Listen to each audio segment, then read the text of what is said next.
Alright, I broke the microphone. Well, I tried to get that up and running again. Oh, if I do that, it's going to break the camera. Joy.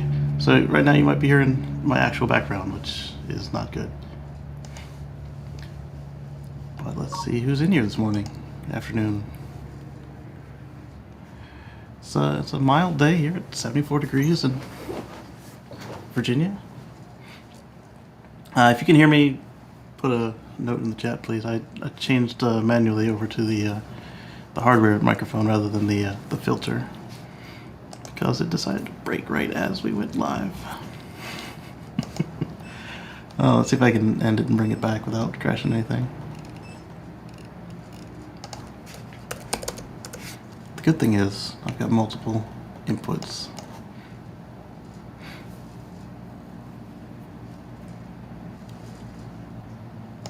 Come back. Okay, it's starting. That's good. Always a good start. There's Eddie.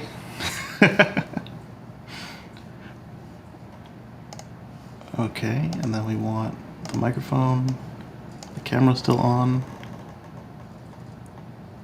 Switch back to the microphone without the background noise, and we are good to go. How is everyone today?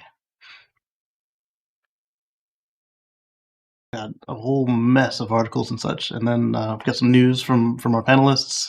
They are wrapping up some things, and they'll be back with us. But let's see, where do we want to start today? That one is fun, and I think Eddie would get a kick out of it. But let's see if we get anybody else on first. So many of these, I want to just bounce off of them. Let's pick a place to start and just call it a day. So let's go to the top here. This will be fun. Okay, share screen.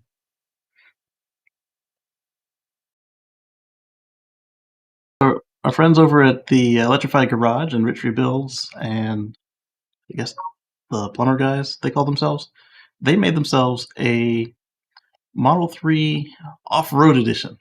It's quite a feat. They took a wrecked Model 3 dual motor and they they hacked on it for a bit, and that's his BMW. And they ended up with a very capable off-roading Model 3. No, that's not the preview. They moved the radiators up. They opened up the hood so that the honeycomb was exposed. And the honeycomb then, since it's open, allowed cooling for those radiators. They put a lift on it. Some nice sized tires here. You can see them doing the extensions for the not the extension. What do they call the brackets that let the wheels come out a little bit more. Yep. So it's got quite a bit of spacing now. Spacers, that's what they're called. And there's the almost finished product. They ended up adding a light bar to it, and then at some point on one of their videos, they ended up breaking one of the rear tie rods, which is interesting. And here we go. I think I have sound off. That's fine. So basically, it sounds like this anyway, just crunching of leaves. They took the Sherp, the Cyber Quad, and this new Model 3 out into the off road, and it ended up holding its own, which was impressive. They used the winch a couple of times, but not for itself. They used it to get the Sherp out, and I forget the second time they used it. No, I do. It was when they pulled it back onto the trailer because the back wheel was at an angle that it shouldn't have been at. And so that was a really fun video. I'll drop a link in the chat. You can watch that when we're through here. There were actually 3 of them, 2 builds, one with Witchery builds and one build with the plumber guys. And then there was another video of them taking it to the off-road park.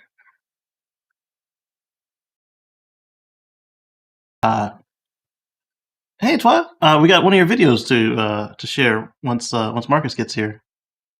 Yeah, absolutely. And yes, Eddie, that's pretty much the gist of it. Morning, Dawood. Good morning, Casey. How are you doing today? I am doing well.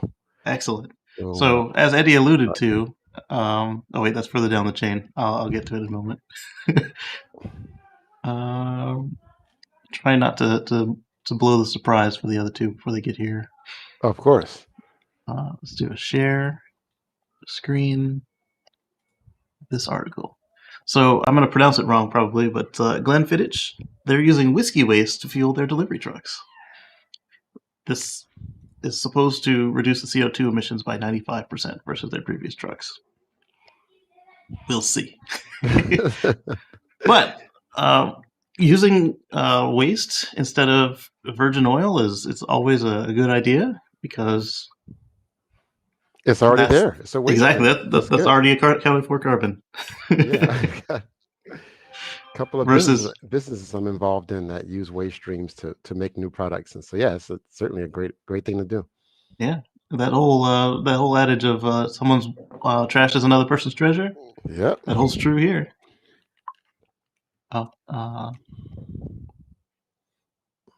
no, I don't want to share that. I want to share this. So Steph got locked out of the room. Let me get her back in here. that's why she was out. There we go. And yeah, so I mean, we've seen this before with the French fry oil, with the old diesels. Always a good idea, and I don't know if this will smell like a brewery in a good way or a bad way, because depending on where you're at, one part smells sweet and the other part smells kind of rotten. So hopefully it smells like the sweet part. Good evening, Anders. And then we've got Eddie says, before EVs, I thought we'd be going alcohol. Absolutely. I mean, I was looking into how to do the biodiesel conversion, and then realizing there wasn't enough used oil. And hey, it's my wife. Hey, Luna. And then I realized I was never going to own a diesel engine, so it worked out. Because at that point I got my Prius, and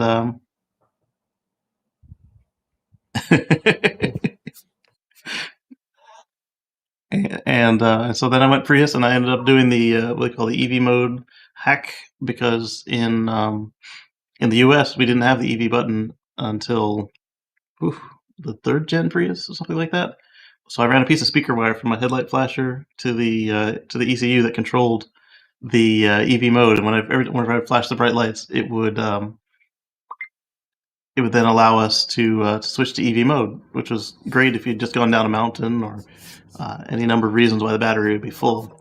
And it was a nice strategy with my hypermiling, but it was not required. So let's see here. Let's go on to the next subject.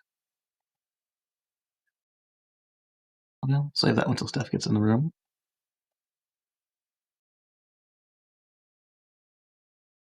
That one I want to wait till Omar if we can.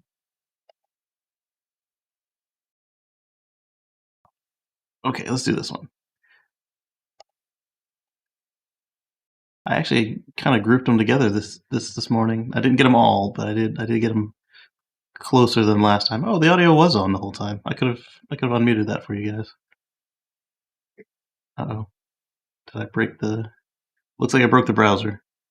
It's just spinning. Get the iPad just in case. Okay, I'm back. I need to change Welcome my background. My family's running around in the background. I just wanted to turn so you couldn't see them. New background. Let's put the show notes on this screen so I can see them. And there we go. Cool.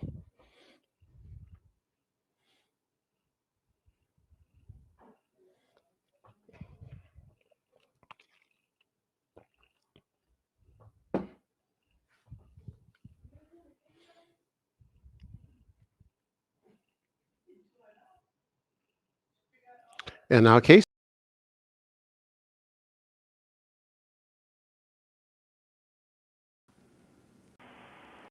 Okay. All right, I seem to be frozen on the computer, so I'm going to restart that. And oh man, yeah, let's let it go. What's up, Marcus? Hey, how y'all doing? How y'all doing? Can y'all hear me good? I can hear you great. Perfect. How y'all doing? We're doing good, man. You're looking slick. You got your fade going on with your lineup. Got your chain on and your plaid shirt. Something special must be happening today. Yeah, little birdie told me something happened today. Okay.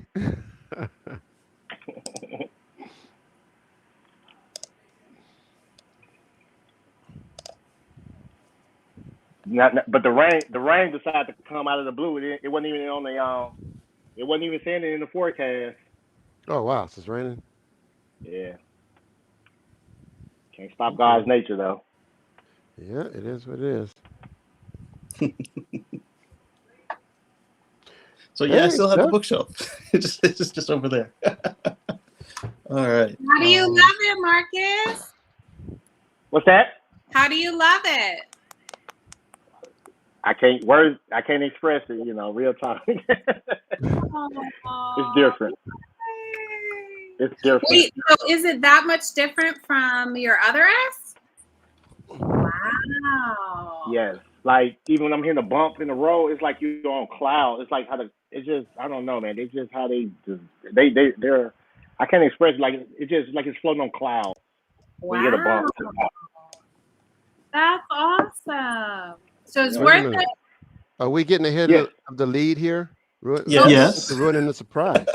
but it's my computer's fault. Sorry. You got suspenders on? Overall? What they call it? Overall? Overall. So, yeah. Model? Everybody with their special announcements all dressed up today. Look at them. No, I mean, Casey has a collared shirt on. I feel like Casey is always in a collared shirt, though. Correct. He does. I actually went collared this time because of Casey. Oh, thank you. Well, next time maybe I'll wear a collared shirt. Well, I don't have any pants, though, if that matters.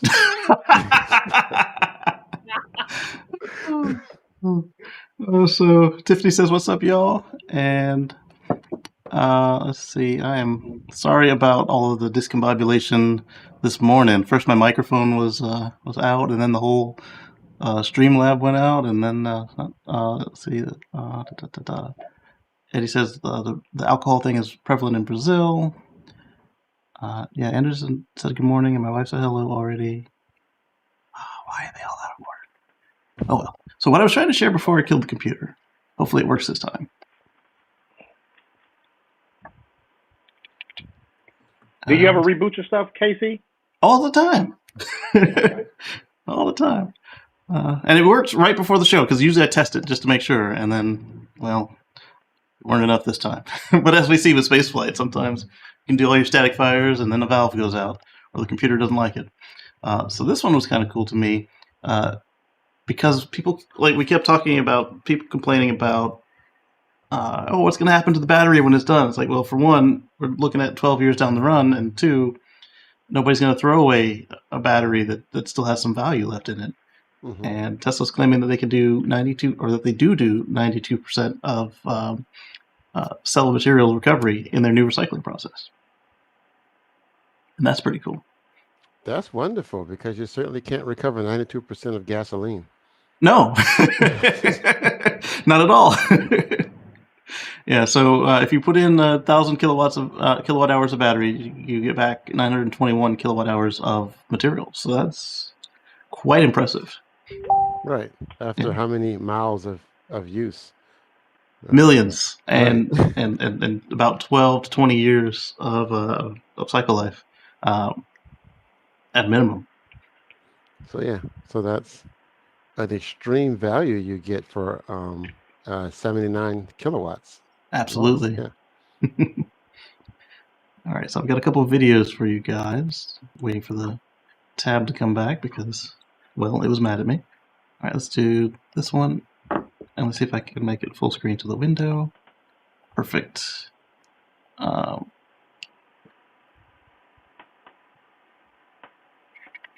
Yeah, we'll share audio this time.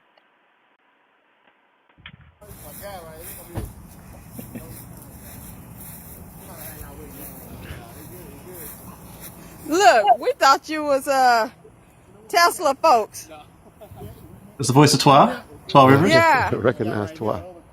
I'm looking on the really? screen looking for her. Look, y'all, we're here with Marcus. He's coming to take delivery of his beautiful. Oh, look, his name is right here. Woohoo!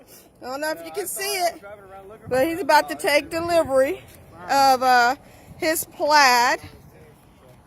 He's all excited and everything. Give me a moment for a sec. Get a good. Bring mine over here. I'm gonna bring mine over here. Look at the difference, like. Yeah, they stretched it out. Look, he parked way over there on the other side, so it was over there yesterday. Was it? Yesterday morning, it was over there. but he's gonna take delivery of his. Hey, it's open. It's open.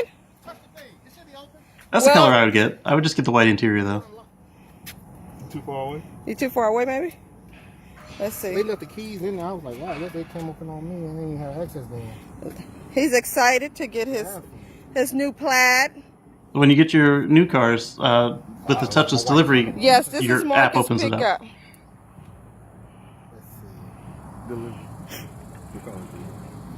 No, she's saying, is it Marcus picking it up? And I say, yes, it's Marcus. Let's see. There's the door handles. Oh, you see that handle? Oh, look at this. I'm going to take y'all inside of Marcus' new Plaid. Look at that. Yeah. Look at I'm telling you, this looks good. You got the hang of the yoke yet, Marcus? Ooh, it smells new too, guys. Ooh, is this you? Wow. What's that now? I said, did you get the hang of the yoke yet? Marcus? Still getting it? This morning I went to get some breakfast. I am, because I was grabbing air. Uh-oh. It won't, You'll get it won't it. take that long. Yeah. God, that's so cute. So you get 2 key cards and 2 key fobs. That's incredible. But like you said, at that price. Ooh, y'all, it's cool in here. I want to see that Thank back you for screen. See that back screen, the rear screen. Like, I didn't get any, but then, you know, I It gotta remember smells the so price good. difference. So. Yes. Ooh, let me tell y'all. Show the I'm rear glad to be screen. here to support Marcus, my new boss. He just don't know it yet, but well, yeah, he does. He know he my boss, but anywho. She put herself on the payroll. So it's all down and everything. Thank everyone for joining us. Marcus will be back over here. He Although the went way to go they get his did other. so, Look at I'm him. You see tired.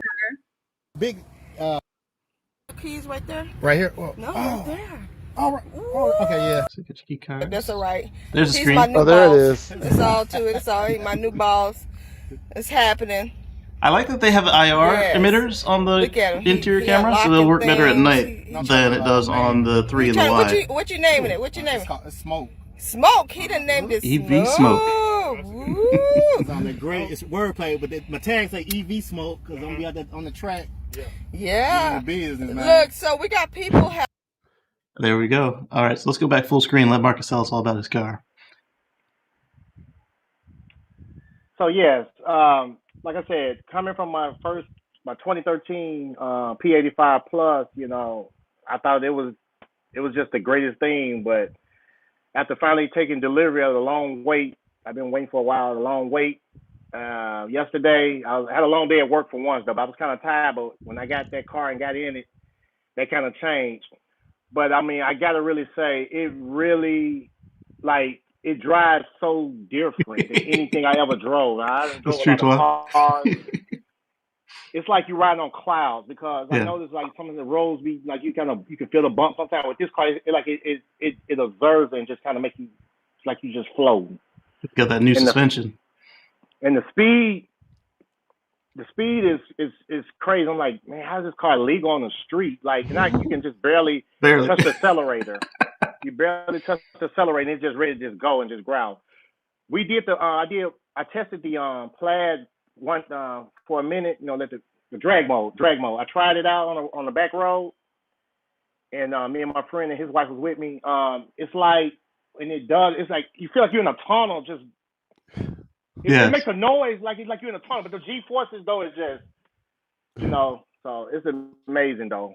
So like I said, I haven't got a chance to play with it all the way yet, but and like I was telling somebody else before though, the only thing with Elon too, it's crazy that the car's only gonna get better with time because I did hear a rumor that the screen possibly going to be able to touch screen with a software. On tilt with a software update. Yeah, the hardware is already in there. They just haven't took the time to put in the interface for it yet. There's some stuff coming. Like I said, you know, once I start doing my thing with it on the track and everything, and so on with the wheels I got for it, the custom racing wheels and everything, it's going to be able to reach its potential to that top tapped out at 200 miles easily. Coming soon, you know. But I am in the process. The guys going to get on it next week so they can go and get the proper safety stuff there. You know, I'm going full out with it. You know, roll cage, parachute, and everything. So that way, when I get to the track, they can't limit me. Exactly, like so many other people have. They got hard limits on them. So Marcus, what wheels were on its stock? I know you're going to change them to the 19s, but what wheels did it come with? It come with everybody right now is 21s. Those 19s are on the new Arachnids. Mm-hmm. They're on back order. And I was told, man, the way things are looking, it's probably going to be to the end. You know, somebody told me they kind of got some insight, some true insight. So possibility that it can be close to some people ain't going to get their car to the end of the month unless you go in there and change it. Now, they're going to start giving people the options. If you want to change it to the 21s, then you'll probably get delivery faster. I know a guy in Florida. He did the same thing. He had the 19, but he was waiting on it. He let him upgrade to the 21s, and he got his car like 2 or 3 weeks ago. Smokes in the garage with the sibling.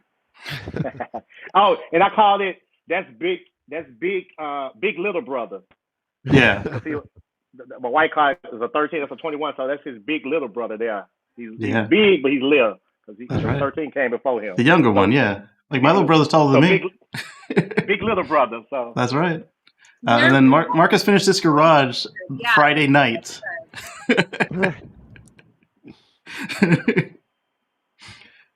Gave it a nice home. All right, let's see what else he sent me. Because it's doing the pictures in a whole nother order for some reason. Oh yeah, here you had this video of delivery. And I just and that one really doing too much right there. Just right there alone, like it was crazy. Like I just hit it and I didn't full. It could have really got out there. I just didn't even do it though because you know I want to obey the speed limit. Not really. Exactly. I like to keep a good driving history. Keep my insurance normal. That's right. You get some good insurance rates. So on the heels of that news, somebody else had been waiting their car for 6 months. Finally got their car.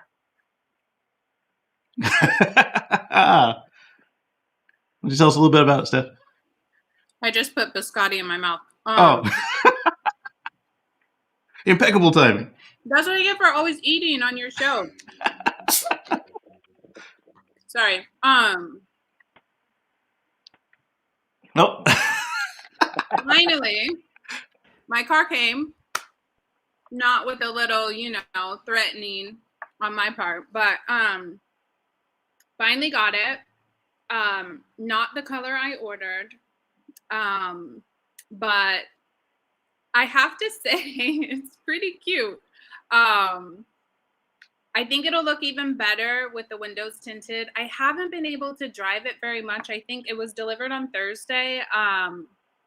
Today's Sunday. I think I have maybe put not even 30 miles on it. So I haven't got to take it out on the highway yet.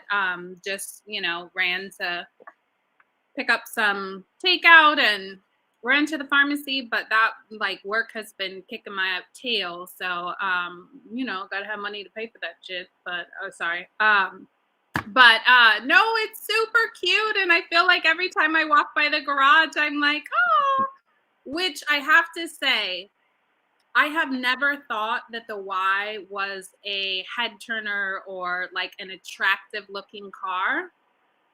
But the ride, the suspension is really good. It's a nice, smooth ride.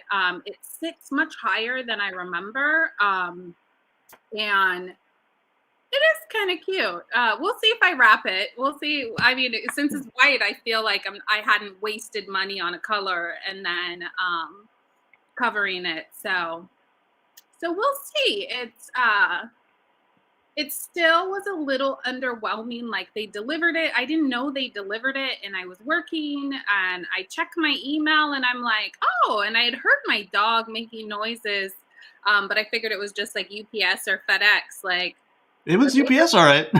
Yeah, a whole car. They don't call you. They don't knock on the door. Well, they want you to breathe on them. Yeah. Although I'm sure they was breathing all up in my car. Oh, of course. So maybe it's good that it sat there for a couple hours. But, in the heat. Right? Oh, yeah. It said it was like 95 degrees in the car, like when I was going to open it up. But mine ain't come with no little keys in the cup holders. So no, you got to give them another $100,000 for that. Like, hey, we got our cars, and I'm like, mine's like a third of the price. Oh, stop it. Oh, it's a Tesla. Mine's a little baby baller Tesla. You got the big EV. baller. It's an EV. Hey, look, what color did you initially want it again? What color did you want it? What color did you order? Black. Okay. I ordered black. So originally it would have been black with the 19-inch rims with the tow hitch, and now I got I got white with the 20-inch rims with no tow hitch, but they are going to give me the tow hitch for the original $1,000 price instead of the after you add it $1,200 price. So, and what's your interior color? Black. So okay. That was the only thing that I was not willing to take, is I did not want the white. I think the white pops on other people's cars. I was driving, I got a Toro Tesla. It was red with white interior, and the white was just so bright. But the windows on that thing weren't tinted, and so I think that also made a difference because it just felt really bright. But white interior was the only thing that I didn't want. Because I was like, look, you need to get me one. I don't care what the package is, no performance, no white. And I'm fairly happy with what it is. It would have been nice if it would have come with the tow hitch so I don't have to make the appointment and go, but at least they're giving me the price that I should have got when they didn't do what they were supposed to do. But this is a good point for a PSA. So in Europe, you have to get your Model 3 and your Model Y with the tow package from the factory. They will not add it after the fact.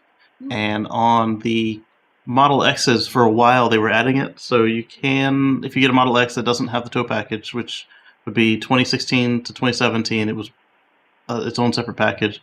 Depending on your service center, they may or may not add it, and you need to get a software update. If you add your own tow package to a Model X, the software won't know what to do with it, and you'll destroy your rear drive motor. So make sure that if you get a tow package on a Model X, it's coming from Tesla, or at least the original one, and then you can change it after the fact. But go ahead, continue. Yeah, no, I was going to say, I don't even know that I would have that issue. I'm literally spending $1,000 just so I can have my bikes on the back of the car. Like, yours will be fine. Okay. In the U.S., it's perfectly legal to add it after the fact, but in some European countries, they don't do it anywhere. I don't have anything to tow. I just, I was just going to ask you. Yeah, no, I'm in Oregon. We love our bicycles here, so it's bicycle tent, one of them shelves. Hey, Kate, you all? It's one thing I just want to say since you're talking about towing, and it's a feature on the screen on it. I ain't know it said tow. You can tow with it. Oh, so your towing on the screen there is to be towed. Oh, be towed. Okay. Yeah, there's another towing mode for when you're doing the towing, and so I've got both towing buttons on mine. Okay, so you mean towing like the way they said they don't recommend you doing it with like lifting in the air? Which one? Because I know. Well, there's two parts to it. So it'll turn off the alarm system. So if you're on a ferry or on the back of a flatbed, it'll do it, and it'll also allow the free rolling and really, really short distances of flat towing. But Tesla would prefer you don't do any flat towing. That's what. Okay. Yeah. Well, they have to put it in for all sorts of emergency situations. So the car can physically do it. But you could tear up all three motors if you do that. So be careful. There you go. Yeah. Glad for you, Stephanie. Me Absolutely. too. I am. Well, congratulations to Stephanie and congratulations to Marcus on both of your vehicles. Marcus, that plaid, that plaid is sick. I need to save my coins. Let me get it. I'm glad it happened for both of you guys on the same weekend, so you couldn't make Yes, that was awesome. Yeah. And Stephanie, welcome to the club. You couldn't have planned that if you tried. Yeah. Hey, one more thing. I want to give a big shout out to Twy though, because I went back and looked at the video that she did yesterday. It's a good video. She's amazing. Like, she's amazing. I love her. She's she's funny with it, but she's good from commercials. So, around Marcus. Sponsor their brand. She's the one you need to do, because she'll big up a commercial ad or something. She's good though. All right. Thank you. So while we're at it, we've got another little Tesla tidbit for you all. Let's take a look at this short video here. Is everything correct? This guy. Done you all right? Oh, jeez. I like the response of the motorcycle behind him. So I was gonna say that was as a Model X owner. That's a Model X owner. When your rear door is open, do you not get alerts on your screen? I was pulling up one of my old videos for this. It is very hard to drive with that door open. Yeah. I mean, so was the door stuck open and he just couldn't close it? There's no way. No way in the world. Because if it was stuck open and he couldn't close it, he would at least been cautious enough to know that it was open and be looking and trying to avoid obstacles. Right. Not driving. He's just driving down the street normal, like at max speed, because the car won't go much faster than that with the door open. True. So is that probably what we call stunning? They was probably stunning. He might have been. He might have been. Okay. I think maybe there was a child in the back or something, opened up the door. He didn't realize the door was open, just took off and just rolled with it, or forgot to close the door or something. I don't know. But like I said, you get that on the screen, it's flashing and it's beeping. Or make a beeping noise or something, yeah. Like if something's beeping, you're not gonna look and say, "Oh, what's that?" All right, so I got something for you guys right here. All right, let's share screen again, and then we'll do. This is one of my videos, a little shorty. Hi there, Casey here. This morning, I was asked what happens if I try to drive the car with the collar shirt on. I see, Casey. Of course, that was after work one day. That's not this one. Oh, yeah. So this guy wasn't the only one, but I making a mess of its doors, and they asked how easy it was to do when I said that I can't believe that they made that mistake, because this is what happens when you try to drive with the doors open. So you can see right here, I'm in gear. It's in D. And let's go ahead and open the Falcon doors and see what kind of happens with it. First, got to unlock the car. So there's failsafe number one. Then you got to actually open the door. And this is in Joe mode, so it kind of keeps doing this. Also, in the last two firmware updates, this used to be a circle with an exclamation mark in it. Now it's a triangle with an exclamation mark in it. So now I'm still in gear. I'm going to try and drive, and watch what happens. It mutes your radio, all kinds of like warnings that the Falcon door is open, the screen is stuck on closed door, the pedal turns to mush. You can't really drive that fast with the door open like this. And the car will not let you forget that you're driving with the door open.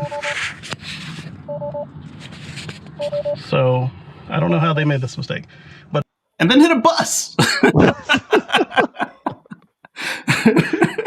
And like you said, the pedal feels like mush. It doesn't want to go too fast or nothing. And it's not a matter of somebody who normally drives in chill mode, because it's half of chill mode, if that. And then it stops you at like, 13, 20 miles an hour. So it's like... I have pulled off with the rear door open, but it's the same thing. The warnings come up and you stop right away. Yeah.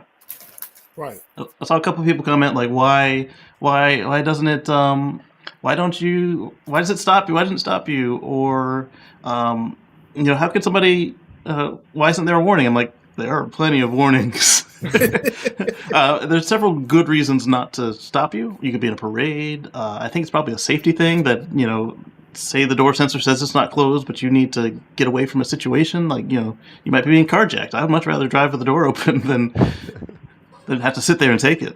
Well, like you said, it could be a malfunction where the door could be reading that it's open and it's actually not. Yeah. And they don't want to completely stop you from being able to move the vehicle. That makes sense. Plus, there are certain repairs you have to do with the door open. Right. Yeah. But that guy couldn't feel the wind. The wind, the street sounds. If there was a kid in the back, hey, Dad, you forgot to close the door. Shut up, kid. I can make this turn. All you got to do is you don't have to put it in big thing stuff all on the screen. All of the screens say door open. You don't even have to put it back in park to close the door. You just have to come to 0, hit the close button, and then you don't even have to wait for it to close. It just has to know that it's okay to close, and you can keep on driving while it closes. So Can I say, I feel sometimes, honestly, sometimes these videos come out, I believe people really be doing things just to probably go famous or go viral. I don't know, man. It just don't make sense. Like, well, like the one in my video where the lady ran through the garage door. I don't understand that either. There's no way that was trying to be famous. Her husband was the one who put her on blast. Put the video on the. No, but I'm talking about this other one. Just right there, but they hit a bus though. That's going to be super expensive for them. Yes. Even though you have insurance. That's you versus the government. Your insurance rates are going to go up and everything because you not only have to repair your car, but you have to pay for the repairs to the bus. Yes. It's a $500,000 bus. You'd be surprised though how people can make things when they go viral. They hit the right place and. I'd rather go viral for something fun, right? Exactly. Yeah. That ain't my idea of fun. Like getting an 8-second car. Yeah, how about that? How about that part? Yeah, but that's good, safe fun. If you get your parachute. If you get your parachute. So here's a story that I was waiting for everybody to come on for. This one is, remember last year when Tesla took their guidance from Tesla China, everything they learned in the beginning of the new normal, and they wanted to open their plant, and they were considered by the government to be essential services, so they were already authorized by the state to open up, and then their local county decided otherwise. The sheriff tried to shut them back down, and so they closed, and then they realized that, hey, we already have authorization, so Elon opened up the factory again and said, hey, come get me if you want it, and anyone who's not comfortable doesn't have to come, etc., etc. And this whole story's been going on for over a year now about how Elon didn't care about the safety of his workers. And we see now that Gigafactory Nevada, because they're in the middle of a explosion of cases, that Tesla's once again trying to protect their employees. And we see that there's now a mask mandate, vaccinated or not, in Giga Nevada. Well, this is good to see because initially Elon was very, he was like really downplaying the coronavirus initially when, last year. Yeah, he does, for himself personally, he's not into it, and he really believes some of these weird fringe scientists, but thankfully he's never let the fringe scientists dictate what he does with his employees just for his own personal self. Well, that's why I said this is good to see. That they're taking precautions. Yeah. That safety is important. Yeah. Yeah. So I mean, with that part right there, it's good to see. I just don't understand why. I mean, there's plenty of things to dislike him for, but they like to hate him for stuff he didn't actually say or do, and that is frustrating. I mean, not that I'm the meme, the weird nerds, Elon, but so for those who haven't seen it, it was a Simpsons cut where I think Apu was jumping in front of customer getting robbed at gunpoint. But either way, that does lead into a story that we skipped last week because I didn't see it in the list for some reason. There was an employee who won a settlement against them for a toxic environment. They were calling him racial names, and it was several managers over a period of time, and he won a court case to get out of arbitration, and then he won that court case. What was it? $1 million, something like that. Yeah. We know some folks of color that work inside Tesla, and they say that it's not perfect. They are trying, and then they are also trying to affect change. And I'm wondering, we had some folks who had family that used to work in NUMMI when it was Toyota and GM, and they said that it was very similar to that same toxic environment. And so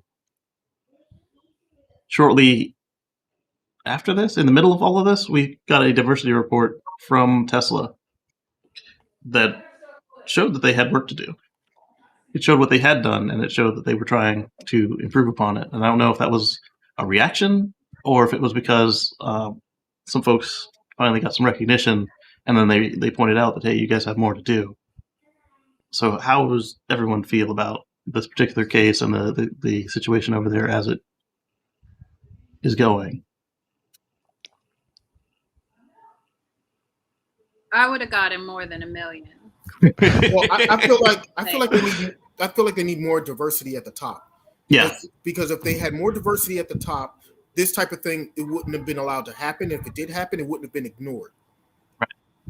And for me, I think the most problematic thing about the case was that this was not an isolated incident with one supervisor that was calling him the N-word.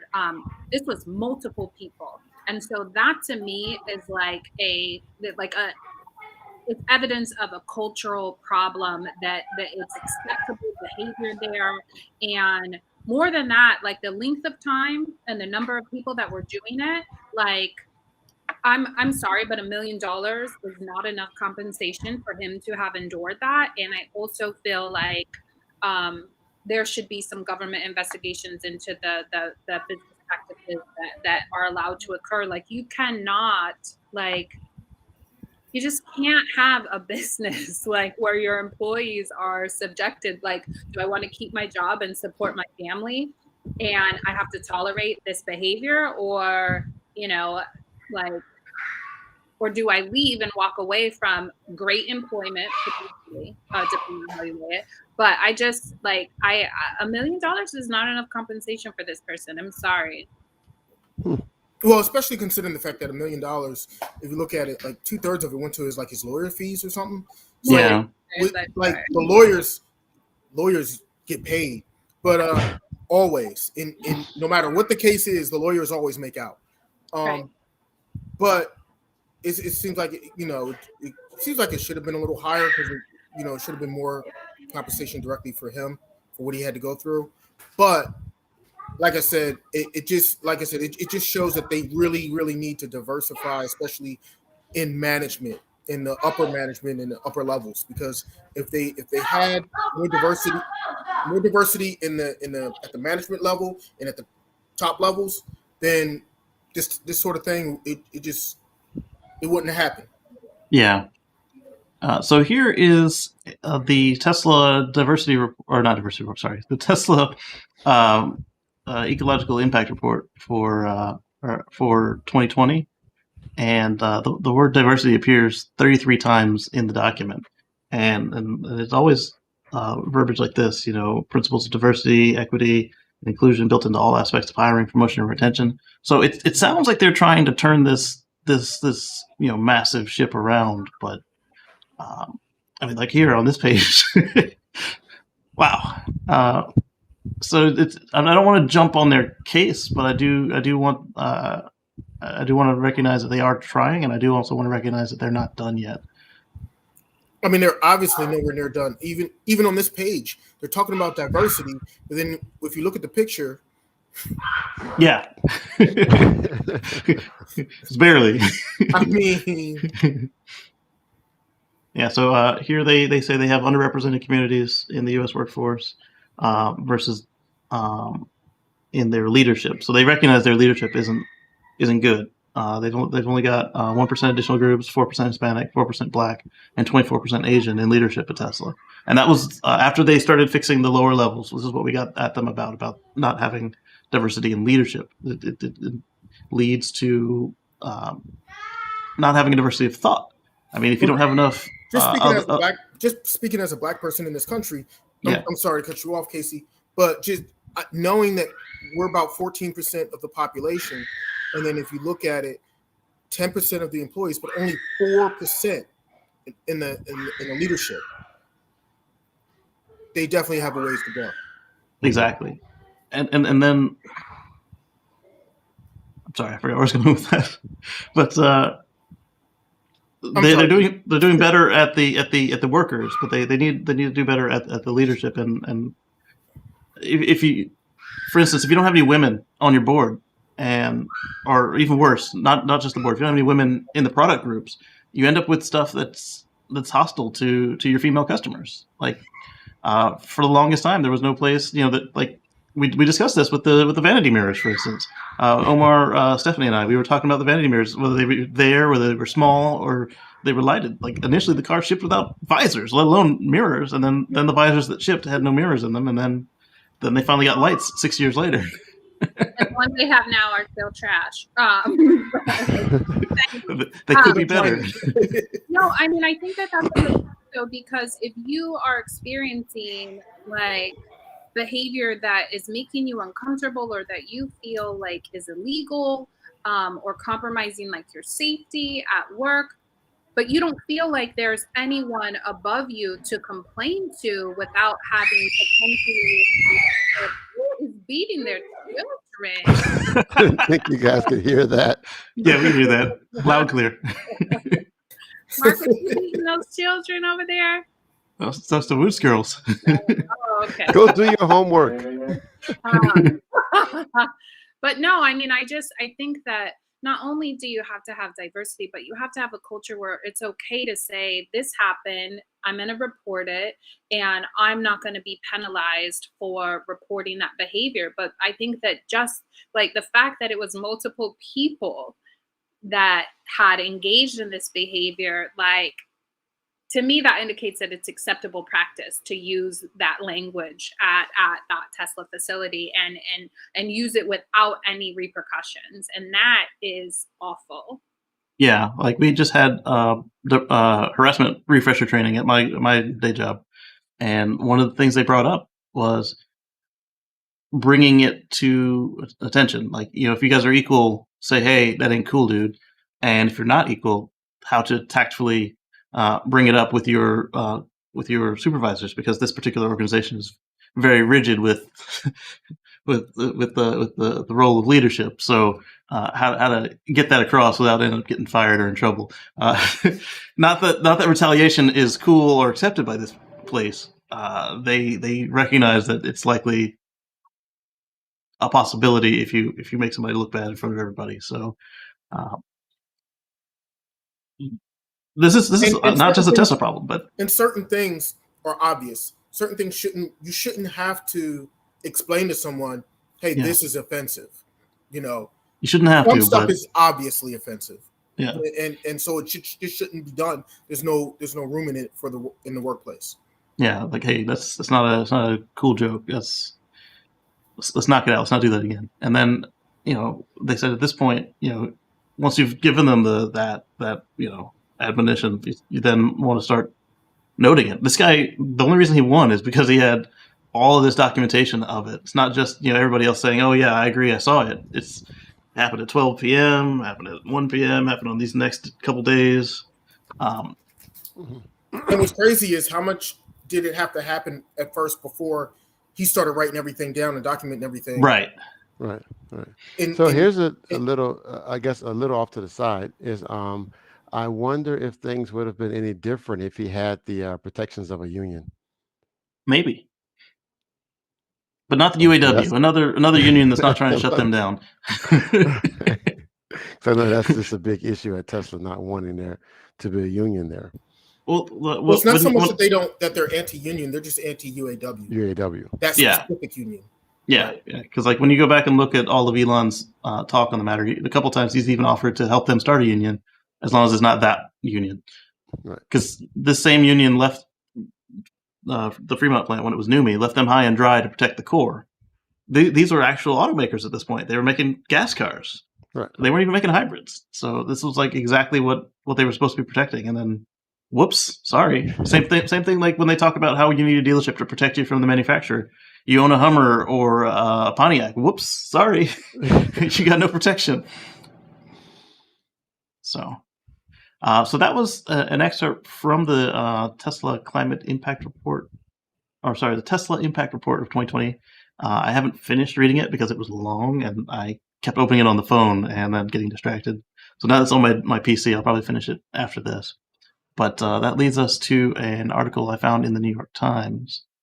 Or that should I say found me because I'm not a subscriber. A hotter future is certain, climate panel warns, but how hot is up to us? And this is related to the, was it IPCC?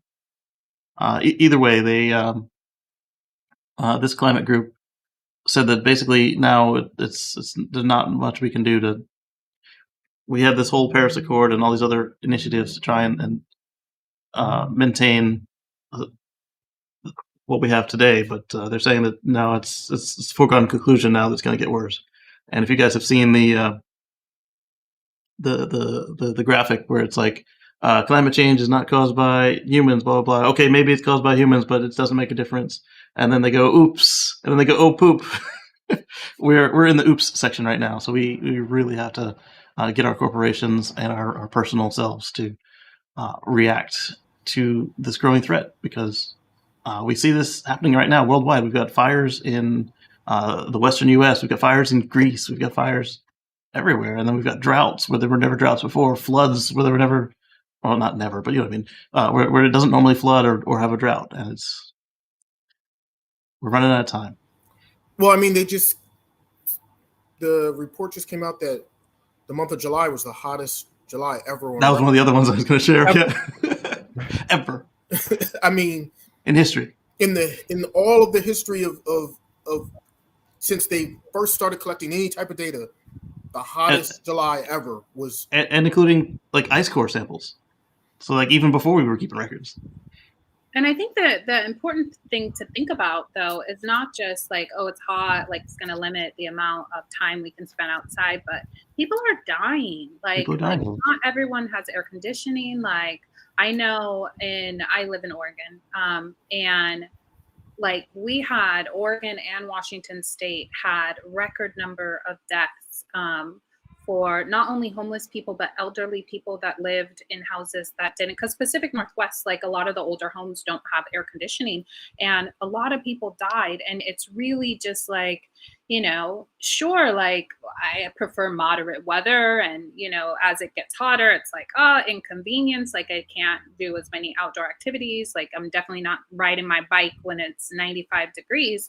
But people are dying. Like it's serious. And it's just crazy when people just want to deny it or put it off inevitably as if it's not going to affect this generation and it's only future generations that are going to, you know, bear the burden of it. No, like it's now. It's happening now.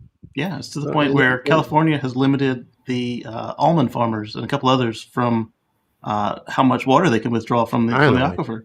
And not just that, but we're going to have climate refugees, either people who can't get water or where it's just dangerous to live because the new temperatures are too high, or there's going to be still going to be places where it's too low, which they're going to be places where it wasn't before. So that's going to strike us as odd. And if the average temperature is raising, then there'll obviously be less of these too lows, but it's going to happen as well. So like we saw that, was it last year, year before, where all of a sudden we had these just Arctic blasts because the containment was just off. Right. It's it's already known, but it's just more, evidence to show that we got, 27% of U.S. emissions are from transportation. And you can point to a person and say, if you are driving a gas car, then you are personally contributing to this. And I used to think of, EV, that's kind of a choice. You don't want to get off gas. You want to be off gas. But now you can, every person who's decided not to go EV is personally contributing to this. And driving a gas car is literally a bad thing that you just should not be doing.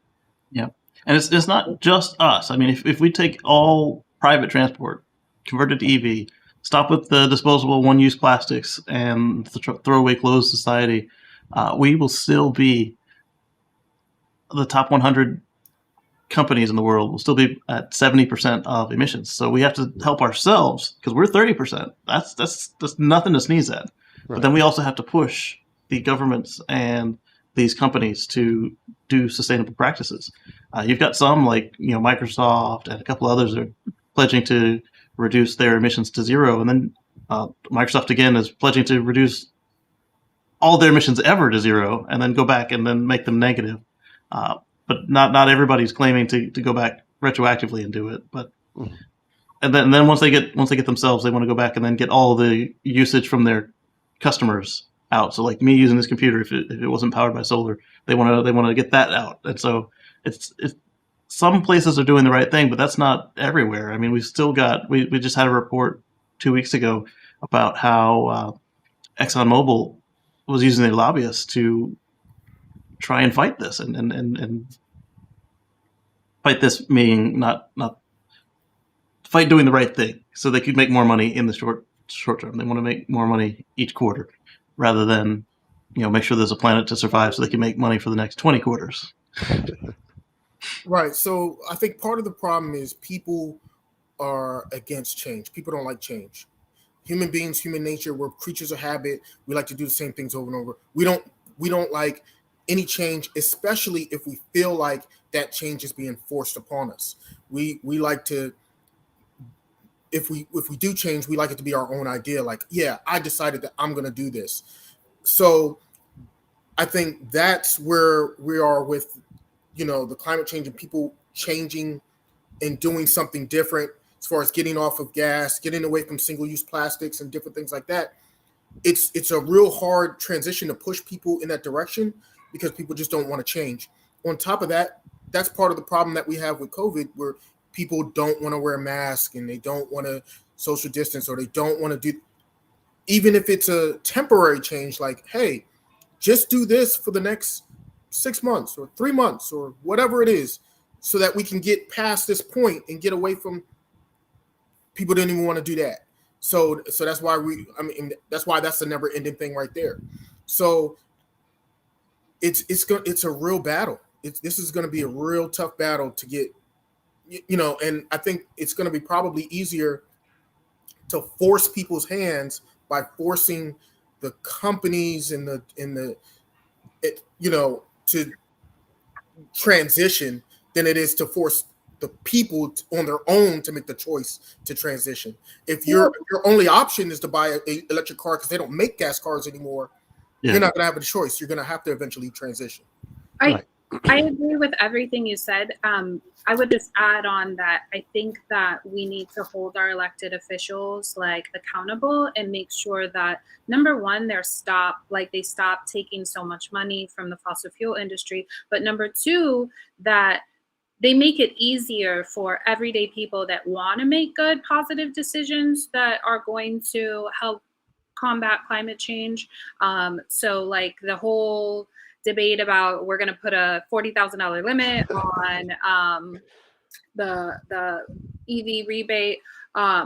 All of that, I think, is I kind of like that happened, because people start talking about, okay, well, who really can afford these? How should there be a means test that's involved? So I think that may actually be a good thing that representative put that in there so that we can begin talking about it. But beyond just the EV rebates, like we need to start holding our government officials accountable. Like, why are you subsidizing dairy farmers? Like, like why are you like there's so much that our government is doing that is basically defeating. Like we should not be relying so heavily on like cows. Like the mass farming of cows is terrible. The use of our water. We have literally like our coasts, like California should not be in a drought.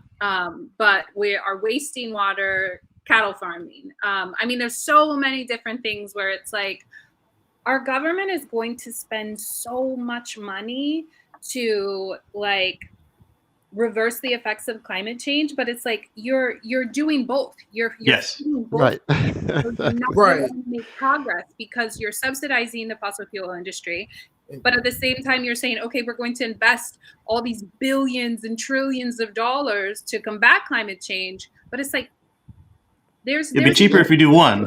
Right. They're trying to have it both ways. Right. You got, I mean, you probably have the article later where Joe Biden is saying we're going to do 500,000 charging stations, and I want to see 1 million EVs on the road. Oh, but by the way, OPEC, can you pump a little bit more oil so that we can lower the gas prices? Yeah. Right. There's nothing that's selling more EVs now than this $5 a gallon gas here in California. That's why you couldn't get your car, Stephanie, because everybody wants a Tesla now. Yeah. That's not it's true though. We've got the carb states that are pushing for 2035, no more new gas cars. And my question is like, is that enough? Mm-hmm. Well, and then not only according to this, no. but not only that, you have some states that are like penalizing people for driving EVs. Oh, you drive an EV, we're gonna up your registration fees to $3,299.18. I saw that. Right. So they're like, oh, because you're not buying the gas tax. Yeah. And so to make up for you're not buying the gas tax, we're going to go ahead and charge you, 5 times the amount that the average person spends a year in their gas tax if they drove a gas car. We're going to charge you like 5 times that amount because you drive an EV. Like there's things that they're doing. I could buy a used car for that tax. And well, there's so much for that. I mean, the gas. I think that the gas tax just to support the highways is a silly idea anyway. It's an infrastructure that supports everybody, even if you don't drive. Your stuff gets to you on highways, so it should be something that's paid from the general fund, general taxes from everybody. And we all have to breathe that air. Well, the gas tax thing to support the roads is just an excuse.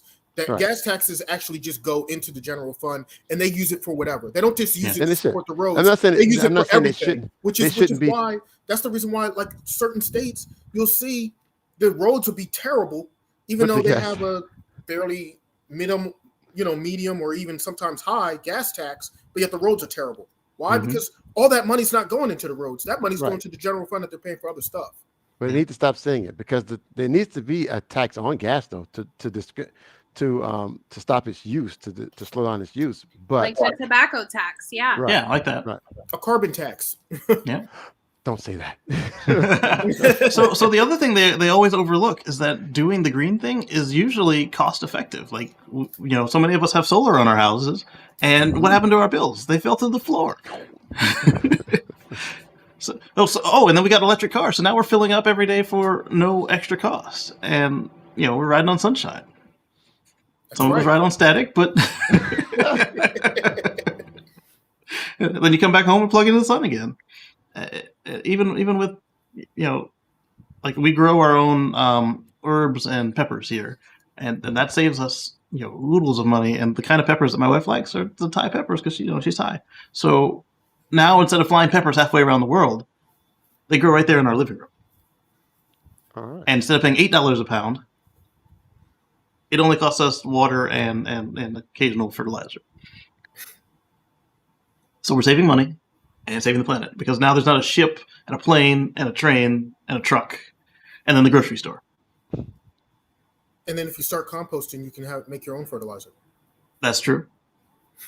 It's gonna be a little more difficult because we hydroponically grow them, so I'd have to learn how to make hydroponic fertilizer.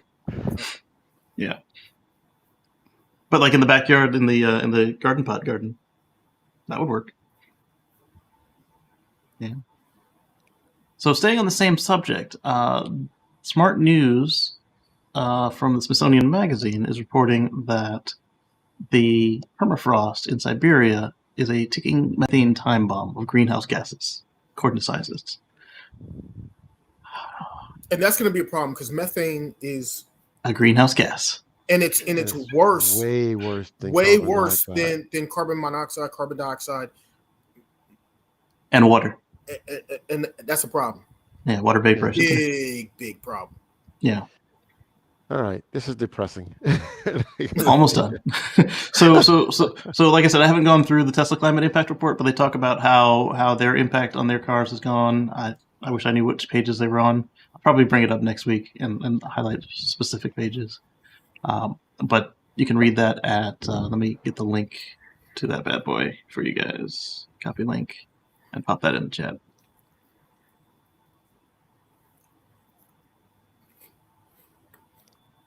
Sorry, it's a Twitter link, but it ends up going to the tesla.com/whatever. All right, so let's change the subject a bit. We'll get back on climate in a minute. Let's go back to Tesla. So Tesla Giga Shanghai's annualized production rate is going to be 450,000 cars for now, and rising. And then you follow it up with they just released like 8,000 cars to Europe for export from China. Pretty cool stuff. So no problem with Chinese demand. Yeah. All right. So they're expanding Shanghai, right? So yeah, it's great to see that they're at the point where they're reaching 450K and knowing that that's only going to grow. And as high as the demand is, they're going to need every single car they can make. Exactly. So I muted this because it's got music in it. And apparently the thing won't go away now that I muted it. But this is Tesla's announcement of Model Y in Europe. So I didn't get the photos in today's show, but they had some photos of the car taken by somebody's Tesla Cam repeater camera, and on the side of the Model Y it said not a Model Y. That was their idea of camouflage. It's like, what do you mean? It says it right on the car. It's not a Model Y. But like I said, they got 8,000 of them that landed in Europe for delivery, so that folks will be able to take advantage of Model Y, which is going to be, according to Elon, their bestseller. I wonder how long they had to wait there for theirs. Over a year. Like, as long as I waited. I think they waited just a little bit longer. A little bit. So this was a fun one for me. The Testarossa J is the electric Ferrari you didn't know was coming. Look at that. Isn't that pretty? It looks like the speed racer car. It does, doesn't it? It does. Yeah. What was the monkey's name? Chim Chim. Chim Chim. Come on, Chim Chim. Does it have the little blades that'll come out the front and cut down trees? Probably not. So it's a 75% scale replica, so it's not quite the full size. And it's going to cost you $109,000. But you'll be part of an exclusive club with less than 300 of them available. Let's look at some photos. That's a nice toy for those who can afford it. This is true. Those who can afford and justify it. Because didn't we saw one of these from Bugatti the other day for 40 grand. It was also electric. Anyone over 14 years of age. It's not obligated for road use, so you'll also then need a place to drive it. So a nice patch of private land or a racetrack. And that 109 before taxes. Oh, so if it's not for road use, I was looking at something for my 15-year-old. So, well, I guess not that one then. And it's 4 kilowatt motor, so you don't got to worry about your 15-year-old going too fast. Yeah. Yeah. But I thought that was kind of fun. 4 kilowatts? 4 kilowatts. I said 4 kilowatts for that price? Yeah, I mean, even with the reduction in size, that's not going to go all that fast because I think an elevator is a 1 kilowatt motor. All right, so Tesla slashes the size of the Gigafactory solar array, but says it will still be the largest in the world. And I saw a bunch of people complaining about the fact that it was made smaller, but nobody pointed out the fact that the building is also not finished. So you can't put the full-size solar array unless you finish the building. Unless you're gonna like put it in the parking lot or something, and then you get the whole matter of the ones made for the flat roof and the ones made for parking awning are a different construction, and you might damage a bunch of them moving them from the awning to the building when the building expands. And Elon says it's still going to be the largest rooftop solar array in the world. Saw a bunch of other people complaining that it's not going to be the largest array in the world. This is correct. It's the largest rooftop array in the world. I mean, you'll find ground mounts elsewhere. Well, the other thing that people are overlooking is, over time, these panels become more and more efficient. So even if you're putting less than you originally planned, when you originally planned a year ago or 2 years ago or whatever, you may still get, close to the same energy output as you originally planned with less panels. Yeah, because we just talked about a couple of weeks ago that they came out with a 420 watt solar cell or solar panel from Tesla. And somebody else pointed out that others have reached this level as well. So it's not just Tesla, but I imagine they're using Tesla cells on the Tesla roof.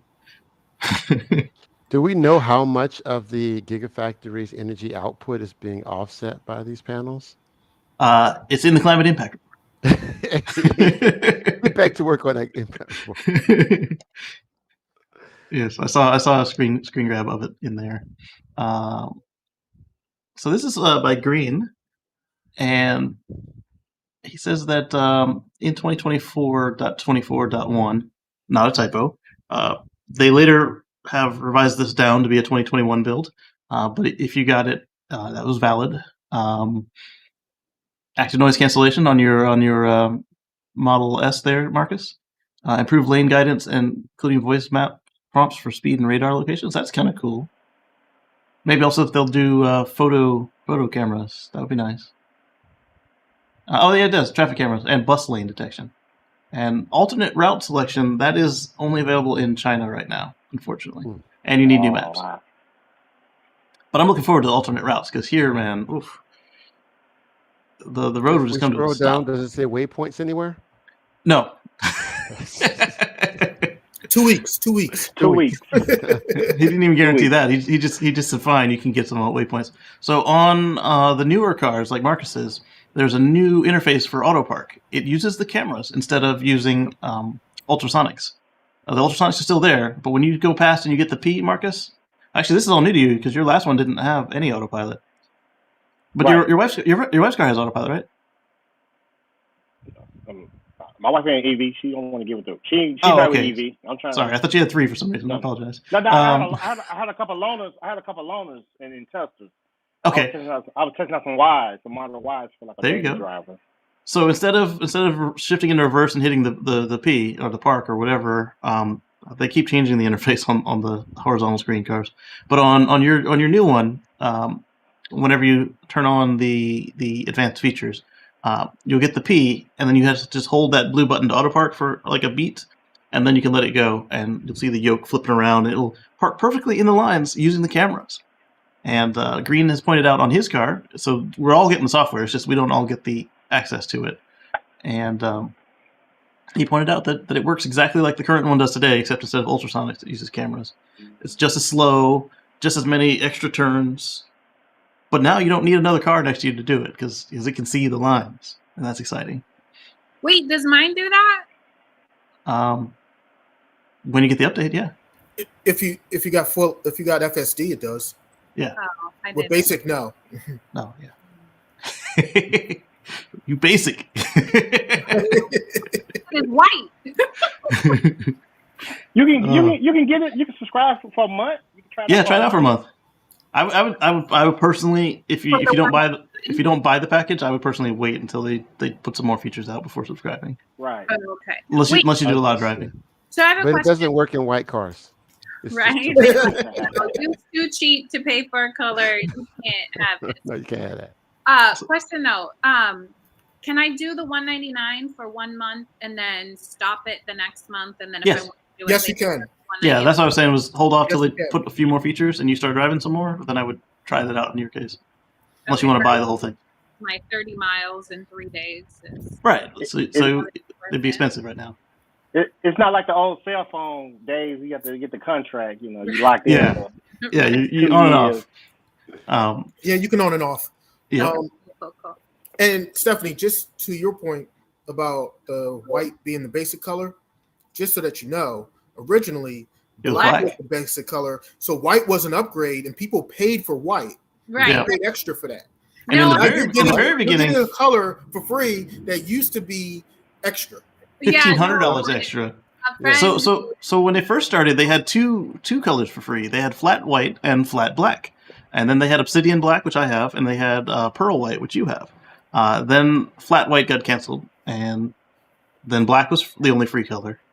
And then for some reason they switched it to flat white for a moment, and then pearl white, and then like I keep saying, if you want a Tesla and you see exactly what you want for the price you want, and you can afford it, get it, because they're going to change something, either the price or just what it was that you liked about the car, and then it won't be what you wanted anymore. Yeah. So that white you have is also, it's a multi-coat. Yeah, it's multi-coat. It's multi-coat. And what they told me was that that all the other colors, they have more complaints. People bringing them back because of some imperfection in the paint. They said, well, if we got to keep doing things to fix this, they would charge you more. The white, they have the least complaints, the least problems, the least. And red is a triple coat as well. Right. So they don't. So it's, if you're not bringing it back, complaining about the paint, we can charge you a little less. Yeah. No, one of my friends in the group, she had come and picked me up when I was in the Bay Area. She had picked me up in her white, and I was like, oh, you got like the basic colors, like the basic rims, just clowning for no good reason. But she had a black X before, and she had said she felt some type of way because she had to pay for the black, and the black used to be the free color. So the way that I look at the white, she was looking at the black like that because originally black was the free color. But yeah. Well, even better is for when they look at my car like that, because the obsidian black and the flat black look the same unless the sun hits them, and you have them side by side. So like, oh, you couldn't be bothered to buy a color? It's like, no, that's a paid color, baby.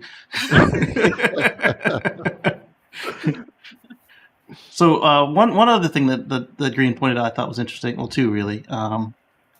So now the argument of percentage versus mileage can die down a little bit because on the cars with the horizontal screen, landscape screen, you can now just tap the battery and switch between percent and miles.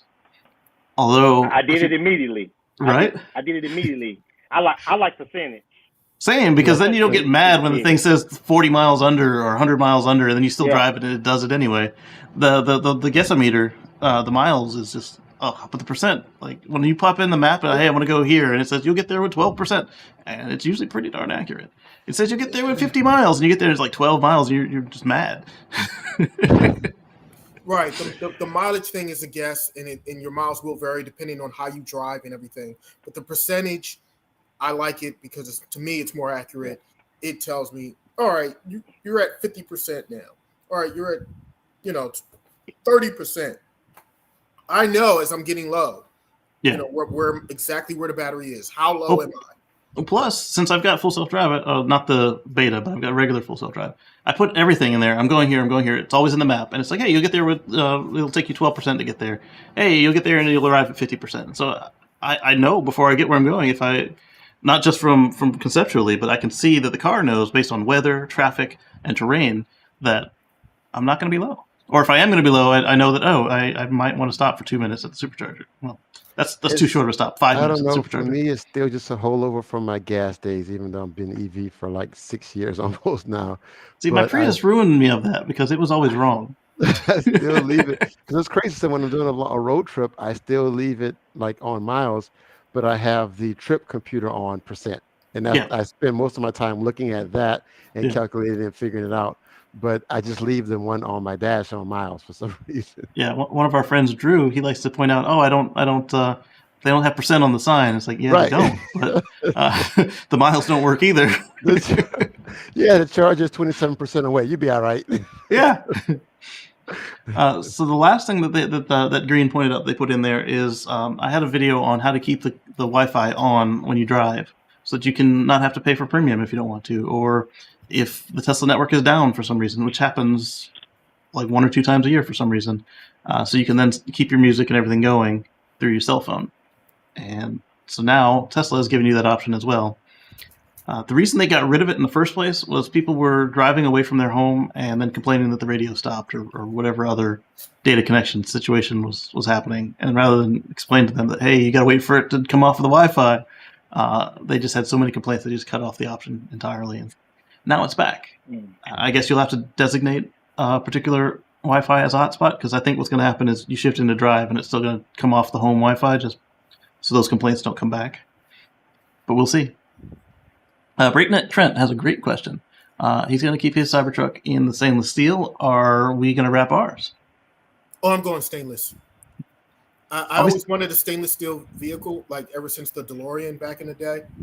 So having the Cybertruck be stainless steel, that'll be my stainless steel vehicle. I'm keeping it as is. Yeah. Naked, baby, just like Breakneck says. Yeah. Yep. Stainless steel. I'll definitely have stainless for a while, but I might put some wraps on it. I don't know if I'll do full wraps or add wraps, like panels, like, you know. So all my YouTube channel. You have Cybertruck reservations. What's that? Yeah, I have one. All of us, yeah. Hey, Stephanie, I think I told you I did that last time we talked. I think that kind of helped them. Like, my dates kept changing, and I put my order in for my Cybertruck. It's like, boom, boom. It was going back there. I had a solid date. No lies. You gotta have a Cybertruck if you want to get right. Well, plus you're a new Tesla customer. When you're an existing customer, they for certain aspects, like buying new ones, they tend not to jank you around too much. Whereas I think that's why I got mine before you got yours, Steph. Because I did the same thing you did. Initially, I didn't take initial delivery. You know, I got put back in the queue, but then I got bumped up in the queue, you know, pretty quickly, and got my car pretty quickly as soon as I was ready. So I think it's because I was already. What was your initial order date? So I initially ordered it right around Mother's Day. Oh, May 11th. So after me, anyways. Yeah, I ordered it after you, and I didn't take my initial delivery date. You got a car now, Steph. Just go drive it. No, wait, June. My initial delivery date was in June. And I took it in July. Omar, don't hit the trigger. Don't hit the trigger, Omar. Don't do it. Don't hit the trigger. Let me follow up on stuff. What trim level did everybody get of their? But look, ownership has its privileges. Now you're a current owner. So the next time you go to get one or whatever, you'll get bumped ahead in line, and somebody else be jelly. Will it bump me ahead for that lyric? That's what I want next. So a triple with the full self driving. See, with my Model 3, I was a new owner. There you go. I was a new owner. So I was a new owner with the Model 3, and you know the way that they had worked that, they're like, oh yeah, you'll get your car in about 3.5, 4 years from when you make the reservation. Then I went and bought the Model S, and all of a sudden it moved way up. That car came 3 years and 30 minutes after I put the order in. And then I sold it. Wait, you never kept it to drive at all? I did drive the Model 3. I drove it around the block, but I never drove it with my name on it. Did you make a lot of money on the sale? Not a lot, but you know, it was a little bit. Everybody made out well in that transaction. The demand was so high. Who didn't have to wait the 3 years and 30 minutes made out very well. It's the high demand without the supply there. Supply and demand, you're gonna make it. So it's like people selling their Model Ys right now are making out like bandits. Oh yeah, well I would not sell mine because I'm not. Not after what you went through. That closed your account. I should put in a reservation for the Cybertruck, so when it actually comes out in 2030, I can sell it and make a lot of money. That's what I'm hearing. Well, you're a little late to the game because there's already 1.2 million orders ahead of you. Right. But, but that's because go ahead it's and a put your order in. refundable deposit. I think if it wasn't a refundable deposit, there would be less reservations. Well, Well, sure. the Model 3. Not all those reservations are going to actually turn into sales. Yeah, But I bet you a lot of them will, because pickup trucks are the most Look, for most that popular price, form for factor the in America. tri-motor alone, for that price and what the truck can do, I mean, Yeah. that's no brainer, man. Like, I had to do it. They're gonna raise. You guys are all triple motors. Yeah. Yeah. Well, see, my thinking was I needed this car to be 5 years old before I bought, and they said the tri-motor was coming out last. So I was like, all right, I wanted the dual, but give me the tri. Plus, then it's not slower than what I've got today. And then they moved it to the front of the line. I'm like, oh, poo. My thinking process is the front of the line is still years away. So at least one. Well, girl. Well, you know what? If you put in an order right now, you're probably about good 10 years away before you get it. For the rest of us, we'll get it within the next like 2 years. So I started with a tri-motor, and then I said, I don't tow anything. I don't need that much truck, so I don't need to spend the extra 20 grand. Then the visors that shipped had no mirrors in them, and then I got lights. I got the tri-motor for the range. I dropped it down to the dual. It was the range for me with the tri-motor. Yeah, the range was the other thing I was gonna. That looks good. So now, if I change it back to the tri, would I lose my what am I like 7,000 for full self driving? Probably. Well, here's the other thing: what you could do, Dawood, put in another order, put in for the tri motor. When they call you, when it's your turn, when they call you for the dual motor, just tell them, hey, I want to change that. I want the tri instead of the dual. Let me switch it. Nah, it probably ain't gonna work, man. We're not switching. They're real strict on the RN number. Or what you could do is go ahead and take delivery of the dual motor. Like put in for the tri, take delivery of the dual motor, and then sell it because the supply and demand is going to be so high. Take the profit off of that dual motor and go ahead and buy you that tri. There you go. I love the trick. Because people are going to be paying a big premium. Is putting up the $40,000, $50,000, $60,000. You're like, just do it. You get your money back. Well, because even if you don't, you still got a truck. True. But they're gonna be supply constrained for a while. We've seen how long it takes them to catch up. People are going to be paying a pretty premium for those vehicles. Yeah. So our friends at Kia have decided they are going to do a at-home test drive program for the Carnival and Niro EV. That's going to work very similar to what we see today with the Tesla at-home test drives. What we always keep saying is, butts in seats sells EVs. It sure does. Because once you get to experience it for a little while, driving it, not only just the drive, how it feels, how it handles, the feel of it, the instantaneous torque and all that, but on top of that, if you get to drive it for a few days and then you realize how convenient and easy it is to have, first of all, refueling that's way cheaper than gas. And then just knowing that, hey, I could wake up every morning, things already charged up. Or for the people that have charging at work, hey, I could go to work and plug in. Or, I mean, it's just it's a game changer. Yeah. Yeah, it seems like the government has to pull people into EVs kicking and screaming. Then once they get in, they go, oh, this is nice. Real quick. Like, why did it take me so long? Why did I ever like this other thing? Casey, can you bring the image up again? Of the Kia Niro?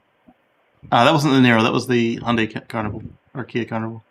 In the picture, that thumbnail of that article. Yeah, I closed it already. Oh, well, that symbol, that emblem. Yeah, that's a Kia emblem, right, on the front of their EVs. Okay, yeah. Those are already out. I've seen those. Yeah, they're out. That's why they're allowing you to take it home and test drive it. The thing is, I don't think they're now. See, okay, so I'm gonna have to calm my voice down. So that message I sent a couple of us earlier about dropping off the young lady at the Kia dealership, they have a fleet of those that I don't think they're actively pushing out, because I've seen a lot. I just didn't know what the emblem meant. So when I saw it, it clicked in my head. They have those. They're just not actively selling unless you look. So I think the keyword here is going to be. I think that's dealers, because dealers don't like to sell EVs. Even though they may not, their salespeople may not know it. The dealership may. I'll have to go back over there. Now that I know what they are. It took me an extra hour to sell a hybrid or plug-in. So, I mean, I would do it because that's what I liked. But the other people would just, hey, I found you a hybrid customer. Take care of it. So, I mean, then again, if low-hanging fruit, easy sales. Yeah, easy sales. I was going to say that, but I've seen that. So now that I've seen them in the wild, they're actually there. It's going to be easier for me to put a 2 and 2 together, because that passenger I had was having complete problems with her Kia, and I'm like, your solution is right there. Yeah, so Robert was saying Robert's not interested in the Kia Hyundai. So we touched earlier on the IPCC report. Here it is. It's a 2-pager. It's nice big letters. It's I'm going to put the link to that in the chat as well for you guys. But basically, they're saying that it's unequivocal that human influence has warmed the atmosphere. And then they get into what we can see is that the 1.5 and 2 will be exceeded. It's going to warm up, and it's not going to be pretty. And then they get into you get your risk assessment and how to how you're going to adapt to it, and what we can do to limit the future climate change. We gotta get on it. So the link to that is in the chat. You can check that out after the show. Straight to the PDF. As we start to see these effects, they're going to hit minority and underserved communities worst and first. The Maldives are sinking. Right. Miami will be gone. People who are more affluent will be able to adapt to it. Things get hotter. Oh, just get an air conditioner. They get another air conditioner. Turn the temperature down a little bit more. But natural disasters are going to get worse. Like, look at the earthquake we just had in Haiti, where like 700 people died. 2 of them. Yeah,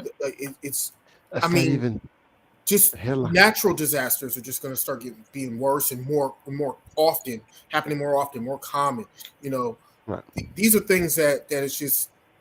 I don't know. This is one of the things I asked my sister, because she got a brand new Jeep, and her husband just got a Jeep. I was like, how you guys live in New Orleans? How can you drive in a gas car in New Orleans? Well, you're just asking for the hurricanes. Yeah. I sound Bougetto, because whenever somebody goes, yeah, I bought my dream car, and it's in a regular ICE with no hybrid, I'm like, eh. You're right. Me too. It's like, it's slow. It's loud. I'm so bad with it, because if it's not electric, I'm like, eh. And I'm not impressed. And I feel bad about it. Good for you. Yeah, right. I'd be like, yeah, Lamborghini contract show. I wanted a BMW, but the weird thing is I've never wanted a car that I was going to earn to and be like, I finally made it, until I got to the Priuses, the electrics, and it's weird. Maybe I'm just strange, but no, I don't you're not the only one. To say that. So our friends at Lucid have completed their SPAC, and now they're opening their first U.S. retail store in the Southwest. The one in D.C., it's not open yet. So this is in Scottsdale, Arizona, on Saturday the 7th. So if you're in Arizona, near Arizona, go check it out. But here's some photos of it. I mean, it's high end, it's luxury, and it's electric. It's Halo. It's a Halo car. One of those major conversations I had was they thought Tesla was super crazy high, and I had to show them that 32K Tesla Model 3, and they were like, "Holy crap!" And I was like, "Yeah, but." Well, this is great, but that's because Teslas used to be like this. Like this was their showroom, but a lot more minimalist. So Scottsdale is a perfect place, I think, to start with this car. That's where you're going to find a lot of people who can afford this. Yeah, they got the VR headsets. That's kind of cool. And Tesla used to have merch on the showroom floor. Yep. So we welcome them. Good luck. New car companies are hard, and it's a worthwhile product. A Florida utility company ditches coal and doubles its solar and leaves out a big part of its story, according to Electric. So they're retiring 3 coal units, but I read this a while. Oh, and so the part they left out was they are doing natural gas as well, expanding that. So it's cleaner than coal, but we need to stop all carbonized, all virgin carbonized production of electricity. It's a bridge to a cleaner technology. It's a bridge to some tax credits. Exactly. We're going to be on that bridge for a long time. Yeah, we don't have time for this bridge. Yeah, it'll be burned down before it ends. Mm-hmm. It's going to fall down with you on it. So we talked about Tesla trying to get their situation settled in India and having a hard time at negotiations. They've now appealed.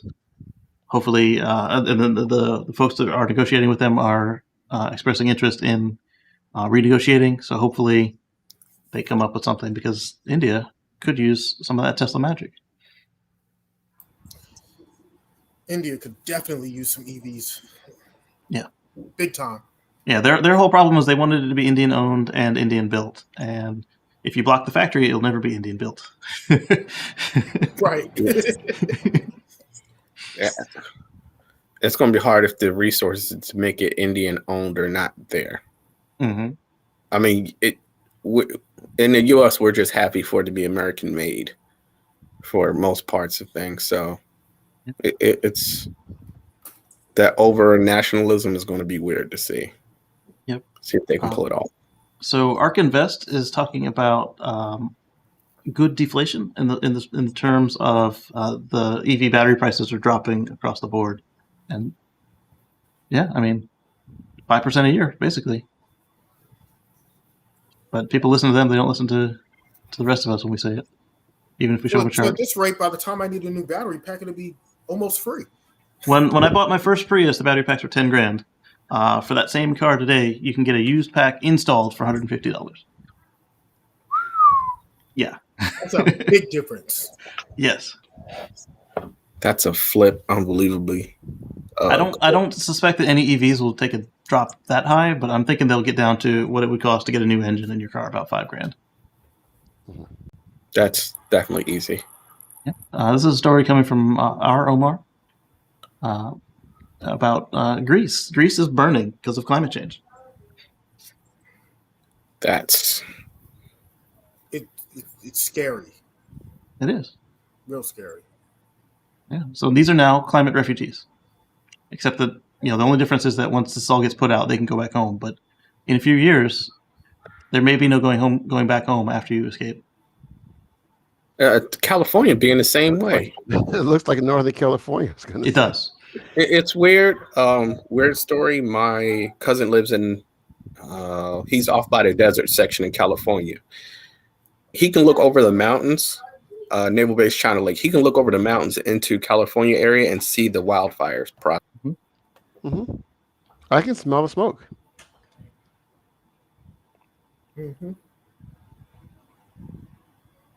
Absolutely. What's crazy about that is a lot of times with those wildfires, the smoke goes up into the jet stream and gets carried over, and all the way over here on the East Coast, it'd be cloudy from that smoke.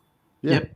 So when Steph's state was burning, Omar's not Omar's state, the next one over in New York, New York was having bad air days from the Oregon fires. Yeah. The sun is orange right now. We share the same air. Yeah. Yeah, it's definitely it's burning again here. Yep. And as Trent's saying, we're going to see more polluting minimal plug-in hybrid. In fact, based on the way that things are worded, I don't even think they're going to half of them are even going to have plugs, Trent. I think that they'll just be basic hybrids. Because they said we're going to try for 40% after they agreed to try to 50%. They said, all right, we agree to try to 50%. And then right after the meeting, but we have a target of 40%. It's like, what? Lobbyists. Yep. There's us. Asbestos will be thrown in the air as well. Absolutely. Yeah, and I guess I just I feel like we're way more powerful than we tend to believe, but like that's on us. Like we need to be holding like our legislators accountable and not let them do that. Like that shouldn't even be up for negotiation. That's not going to help. I mean, it'll help a teensy tiny bit. Anything's better than nothing. But no, like you should get all these credits, like just you shouldn't get an EV credit for burning gas. Right. Exactly. You shouldn't get an EV credit for hydrogen that comes from methane. The hydrogen needs to be from cracked water or some other source. Yeah, and I feel like it's become a little bit. I'm a letter writer. I call my elected officials, and I feel like some of my friends make fun of me, but I'm like, no, like this is urgent. Our voices count. Like they count, and they do listen to us. And if you're not going to hold them accountable, they're going to keep on listening to the people that are contributing big dollars to their reelection campaigns, the people that are in the halls of the Senate and the House. And like, if we want to be heard and we want them to not be giving all of these bailouts to the legacy car manufacturers for just doing like, oh, you have 20 range for the hybrid part. Like that's not enough. That's not going to do anything. Like it gets you to work, but not back. The thing about I think it's going to be up to us, like individuals, like making sure that they're not giving money in bailouts for that. Yeah. Go ahead, DeWitt. Oh no, I was just Stephanie's guy. I thought Dan was joining in, but no, she's right. We have to push our elected officials because people just, I mean, when they have a hybrid, they feel like they've done enough. It's like I got my aunt. That's another one. I was pushing her to get a Tesla. She's like, "Oh, I'm too old. I can't handle a computer on wheels, so I just get a Toyota hybrid because that's what she's used to." And so I think go ahead. It's going to take a lot of effort to get people to get over that because they feel like that's enough. A hybrid is enough, but it's not. That's the same thing I was saying earlier. Like people don't like change, so they like what they're familiar with. And what they're familiar with is that paradigm of, oh, I just go to the gas station to fill back up. So yeah, a regular standard hybrid, that's good enough, right? Because then I can just still keep doing what I've been doing. I just get better gas mileage, but I'm still just doing the same thing. Right. And no, it's not good enough. We definitely need. Which is part of the reason they're pushing so hard on hydrogen, because it keeps their friends at the refueling industry in the loop. But once you experience just every morning getting out and just being able to just go and not think about it. Right. I think that's one of the advantages of those EVs that I don't like, because they're not funny looking like Teslas, but they're normal looking to everybody else. And so maybe there'll be some appeal there that, it looks like a regular car. It feels like a regular car inside, but the only difference is I charge it instead of getting gas. Yeah. Well, I think that's one of the. I think that's the thing that makes that F-150 Lightning such an important vehicle. Yeah. It's really important that thing is successful because even though I don't like it and it's not for me, there's a lot of people that would feel very comfortable with that vehicle because it's that same type of vehicle that they're used to. It looks exactly like all the other F-150s out there. It's something that's very familiar to them. Right. So here's a story that I was excited to see. In the U.S. and Europe, Tesla was, well, not just Tesla, but all the EV semi-trucks have an exemption of a couple tons on their towing capacity. The assumption is that they are going to be heavier and that you still want to be able to tow the same kind of loads in order to complete this mission of 50% EVs in the U.S. and 100% EVs by 2035 in Europe. And so the even better news about this is rather than just getting the couple extra tons, the Tesla Semi is going to come in at lighter weight than a combustion semi. So now they can actually haul more per load than the comparable combustion semi truck because they get that bonus and they didn't even need it. Yeah. So instead of 80 tons, you'd be able to do I love that. Yeah. It's a different rating in each country, or each region, I should say. The EU and the US. I wonder if they say may differ on average. Limit for Class 8 is 80 tons. And did he say what they bumped it up to?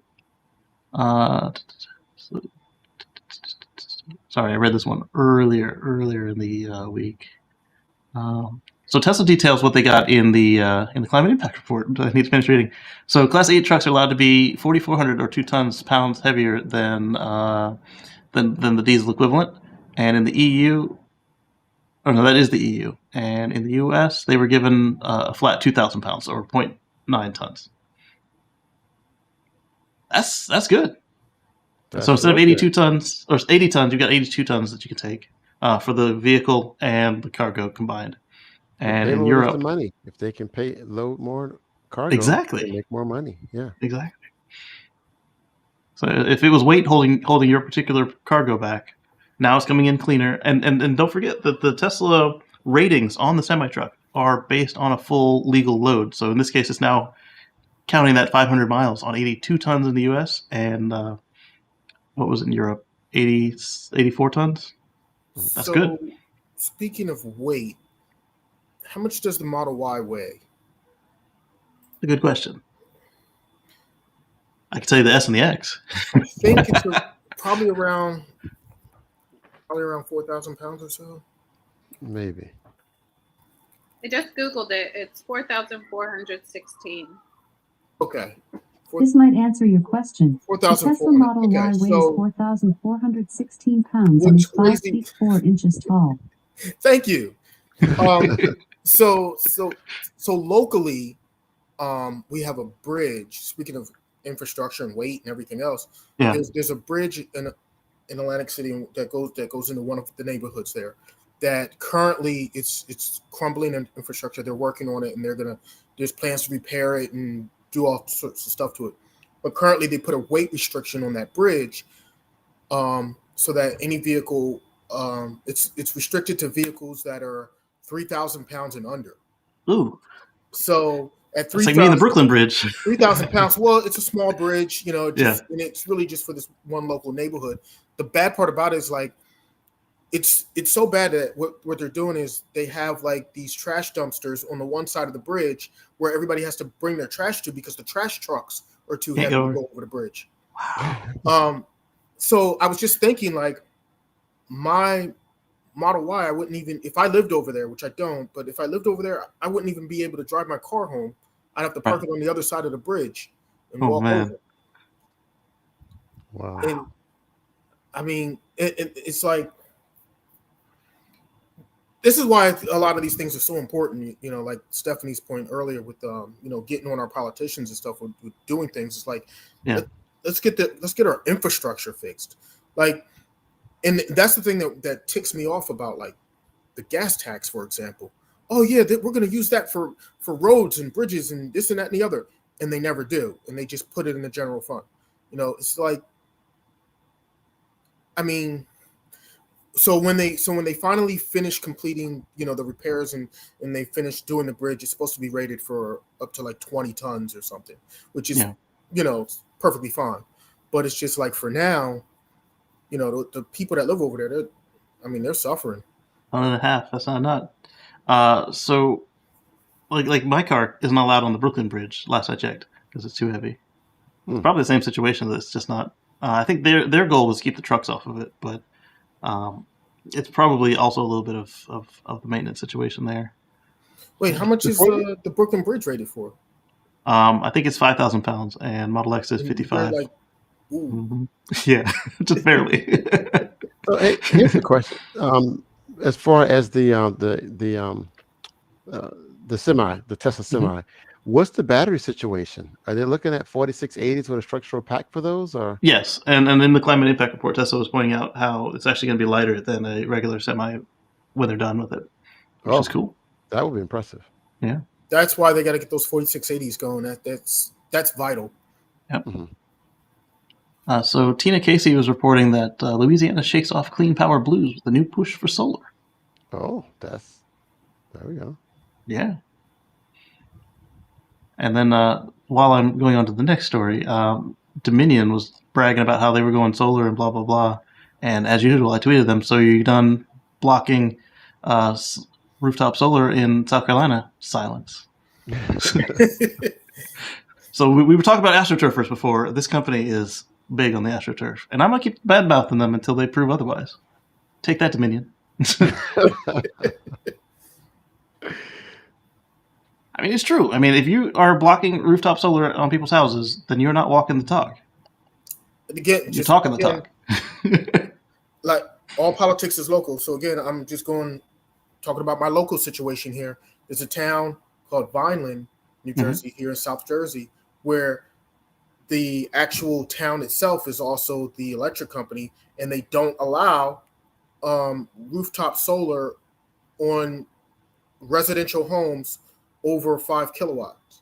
So your system has to be tiny and basically not cover your needs in order for you to be allowed to put it.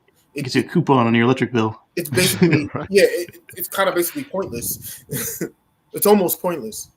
But yet they have like this big, huge solar farm where they're producing electricity that they're selling to people. And it's like, what are you doing? Yeah. It's that astroturfing, like you said.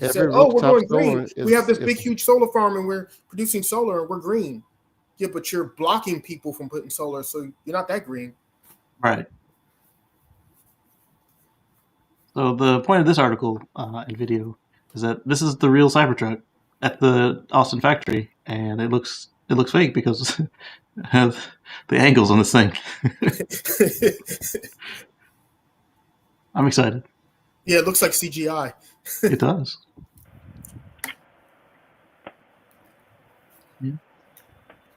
I can't wait till the truck hit. Man. So then, speaking of Gigafactories, there was a tour of one in Berlin. It's in German, so I have yet another reason not to open the audio. Oh, and then it opens the audio when I hit play. I don't know what they're saying. Somebody tried to do a conversion. I haven't watched the conversion to see how good it was. But here we can see the inside of Giga Berlin. It's not done yet, and they continue to have obstructions by the astroturfers. But as you can see, it's only a matter of time before they start building Model Y here. And it's going to be awesome. So there's a map of the place. Can I make this bigger without doing full screen? So are they going to ship the Model Y from there to other places? Are they only going to build it for Europe, or are they going to actually ship them over to try to supplement some of that high demand in the U.S. as well? Like here we go. We got a map. It's going to automatically supplement it because now we won't have to ship from the U.S. to Europe. Well, yeah, that's true. So I've got a map after this of where each factory is going to be delivering what they have today and what they have coming up. So instead of having Giga Berlin and Giga Texas are going to come online like almost around the same time. So once Giga Texas is online, they're going to be shipping Model Ys out of Texas. Yeah. So instead of having the first few weeks of production go over to Europe, then the first few weeks can go to Stephanie, and then Europe can supply their own. Right. But look, I'm gonna be off a little bit, but I thought the plugs was different on different. I mean, I know they're different in Chelsea, different countries though. Yeah. As far as the plug.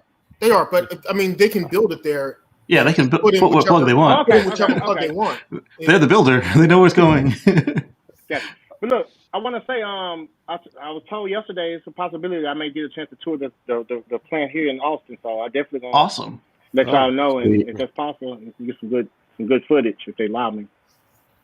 Yep. Nice. So in the impact report, we can see that right now Fremont is making some cars and shipping them to China, some cars and shipping them to Europe, and then the rest of the U.S. on its own. But afterwards, what we're going to have is Fremont's going to serve the West Coast, Austin is going to serve the East Coast, and oops, I've got this thing on my window that I can't see over it. Berlin's going to do Europe and and then China's going to get the rest of the world. I mean, it makes sense logistically. Like have them shipped to the closest, from the closest factory. Yeah, and that's what he's been saying this whole time. Tesla's also one of the most locally sourced automakers, where they're getting all the U.S. Most of the U.S. parts comes from the U.S. and the same for Europe and the same for China.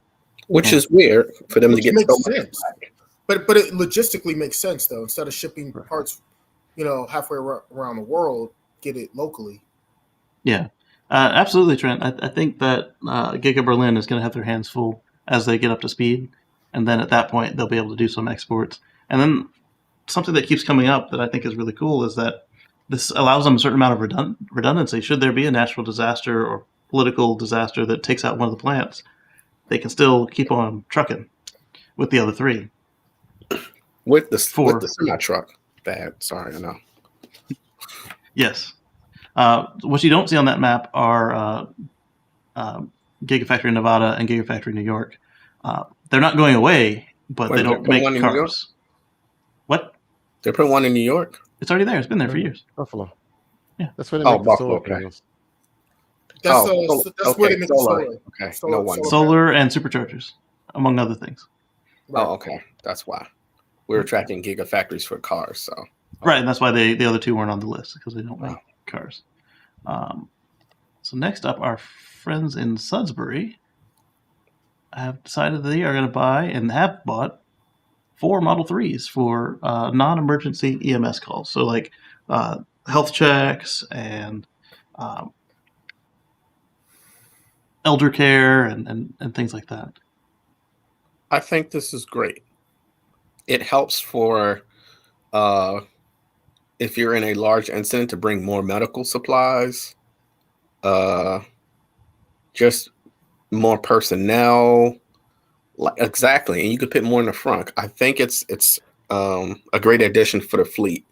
So you can basically do field surgery or enough until you can sustain them to move them in an ambulance. This is actually ingenious.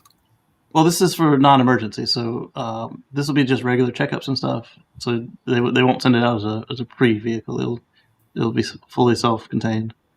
So you see this big Canadian nickel here? Sudbury is a large source of nickel, so maybe they'll be participating in making these vehicles possible. But that's any vehicle that needs to do lots of stop and go, from stop to stop. Or idling. It should be EV. Yeah. Especially for idling. Yeah. For 40 chests on the... Yep. Oh, yeah. That's another good point, Robert William, is they also have to move the wheels to the other side of the car for some jurisdictions. So they have to plan out where they're going to put each one. They can't just be flipping them back and forth. But China can build a U.S. car. China can build a European car. China can build a U.K. car.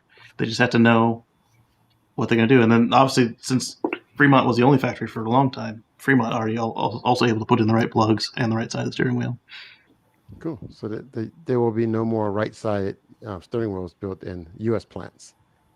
I wouldn't say they're going to give up the capability, but it'd probably be a rarity. Like if they had like a surge, like, hey, we got to get another 100 cars to Europe. They fill up the boat, and then they get back to what they were doing. Yeah. So our friend Brooks at Drag Times, he took the Rimac Navara out for a spin, as well as he rented a Model S Plaid while he was there in California, and it was pretty cool. People are renting out the Plaids already? Oh yeah. How's they gonna pay for that note? Yeah, so that was a fun one. I haven't watched the whole video yet. I only watched his little preview and his explanation of the numbers it got. They were nice. So speaking of electrify all the things, friends at FedEx have bought themselves 120. I forget how they pronounce this thing, but it used to be called Thor Trucking, and now they're XOS. See the little... They didn't change their logo. They just changed their name. But this is good. I think they're out of California, if I'm not mistaken. Well, that's interesting. Yeah. Yeah. That's good, because all vehicles need to eventually switch to EV, so having the delivery trucks, it's good.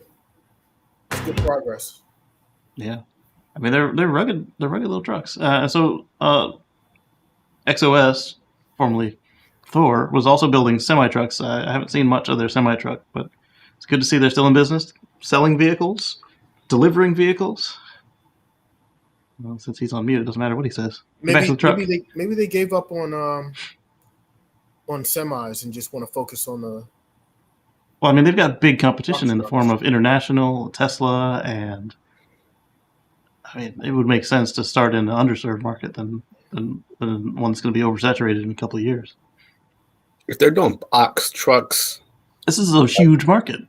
It's a huge market. Like, that's a food truck. That's delivery vehicle. Amazon delivery. That's regular people, small businesses. That's it's funny because Tesla would do this. It's a mechanic working out of it for, say, a client's classic ICE car. Like, what would be nice? It'd be nice to see USPS start buying electric trucks, like they promised they would. Like, this is perfect for mobile boutiques. People do hair on mobiles. There's a mobile barber shop.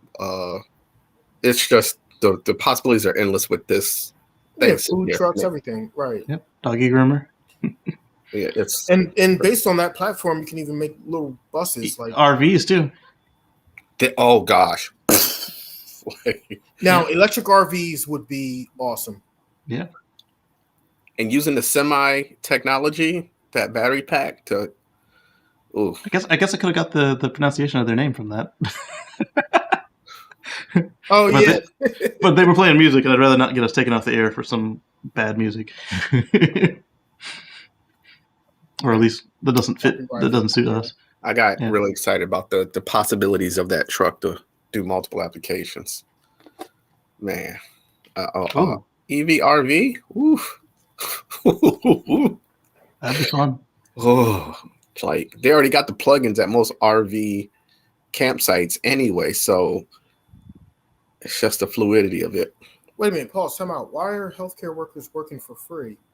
Yeah, Robert, what's going on with that? Because isn't NHS supposed to pay for them? Plus, using their own personal cars, that's not it. That's not cool. That's not working for free. That's working for less than free. That's paying to work. Yes. That's worse than free. Yeah, because vehicle maintenance is not free. Yeah. Yeah, I agree, Anders. I would love to be able to just go in and have an RV and just plug it right in, as well as, if you could put solar on top and have it recharge the traction battery. Well, those RV parks, a lot of them have those, those 50 amp plugs. Yeah. You plug in, just drive from one RV park to another RV park, plug in, recharge. Go see the town while you're there. Hey, and then you could have like your what are they called? Like your little stove and your what are those things? Yeah, have everything inside. Everything electric. Everything inside be electric and everything running off of your battery. Yes, that's the way to camp. Like where you can have like your little refrigerator and like little, sources of electricity. That would be awesome. The little Rivian camping cookout pull-out thing is supposed to be. Once it comes out. If it ever comes out. Cool. Once Rivian starts shipping something, to somebody other than Amazon or Bezos. Here's the crazy thing. Most of if anybody's seen the campers that are on the basis of a pickup truck, if you can modify the Ford F1 Lightning to a camper, like a single person camper, that's going to be epic. And as Trent's bringing up, the Cyberlander on the Cybertruck is also an option. I hope they can get their price down, because right now it costs more than the truck.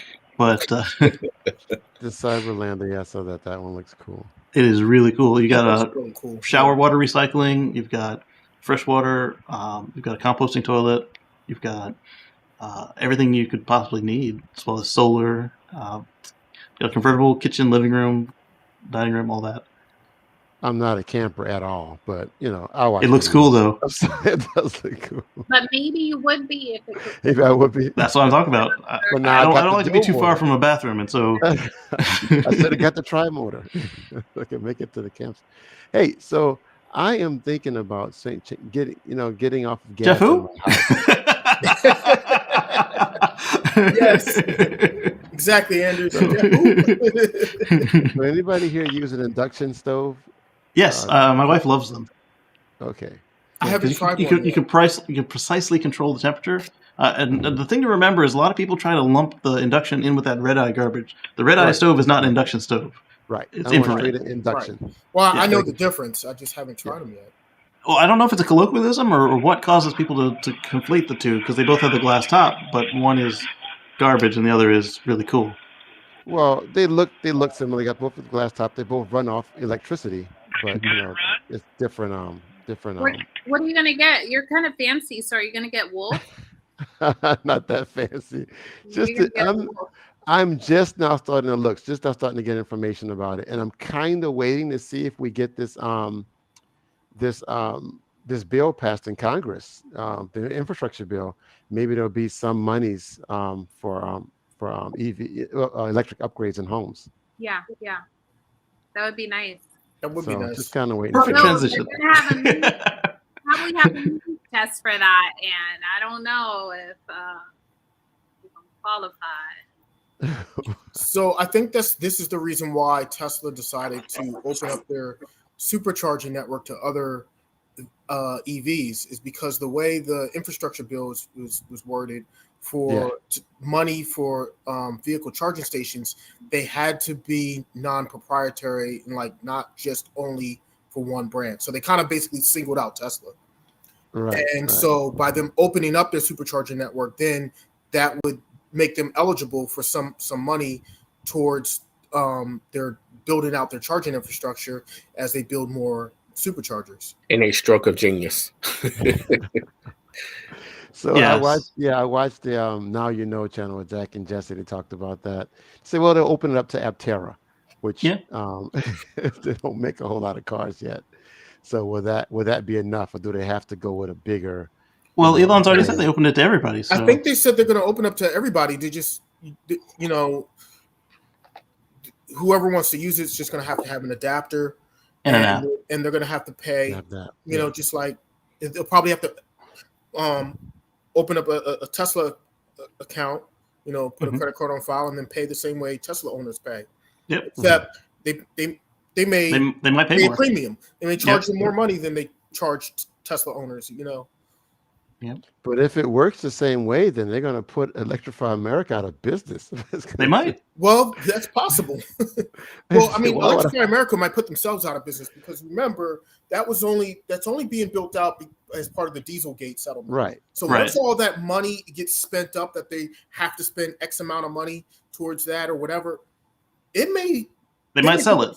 They would put themselves out of business. Yeah, they'll probably just sell the whole thing off. They'll sell it. On top of that, they part of their agreement is that Electrify America has a minimum price. So there's a reason why Electrify America is rarely the cheapest one in town. They can't be, otherwise it's a breach contract. So Fred brings up a good point here. He says if it wasn't clear that Senator Fisher is basically meaningless, because the agreement that she got everybody to agree to is non-binding, and the federal EV incentive program is being reformed anyway. So if it ends up having any impact, it'd be minimal and for a short period of time. And then this guy says cap it at 50K and make it point of sale. No matter who buys it, in the end, used car market will benefit too. Good point. Well, I'm here. Click.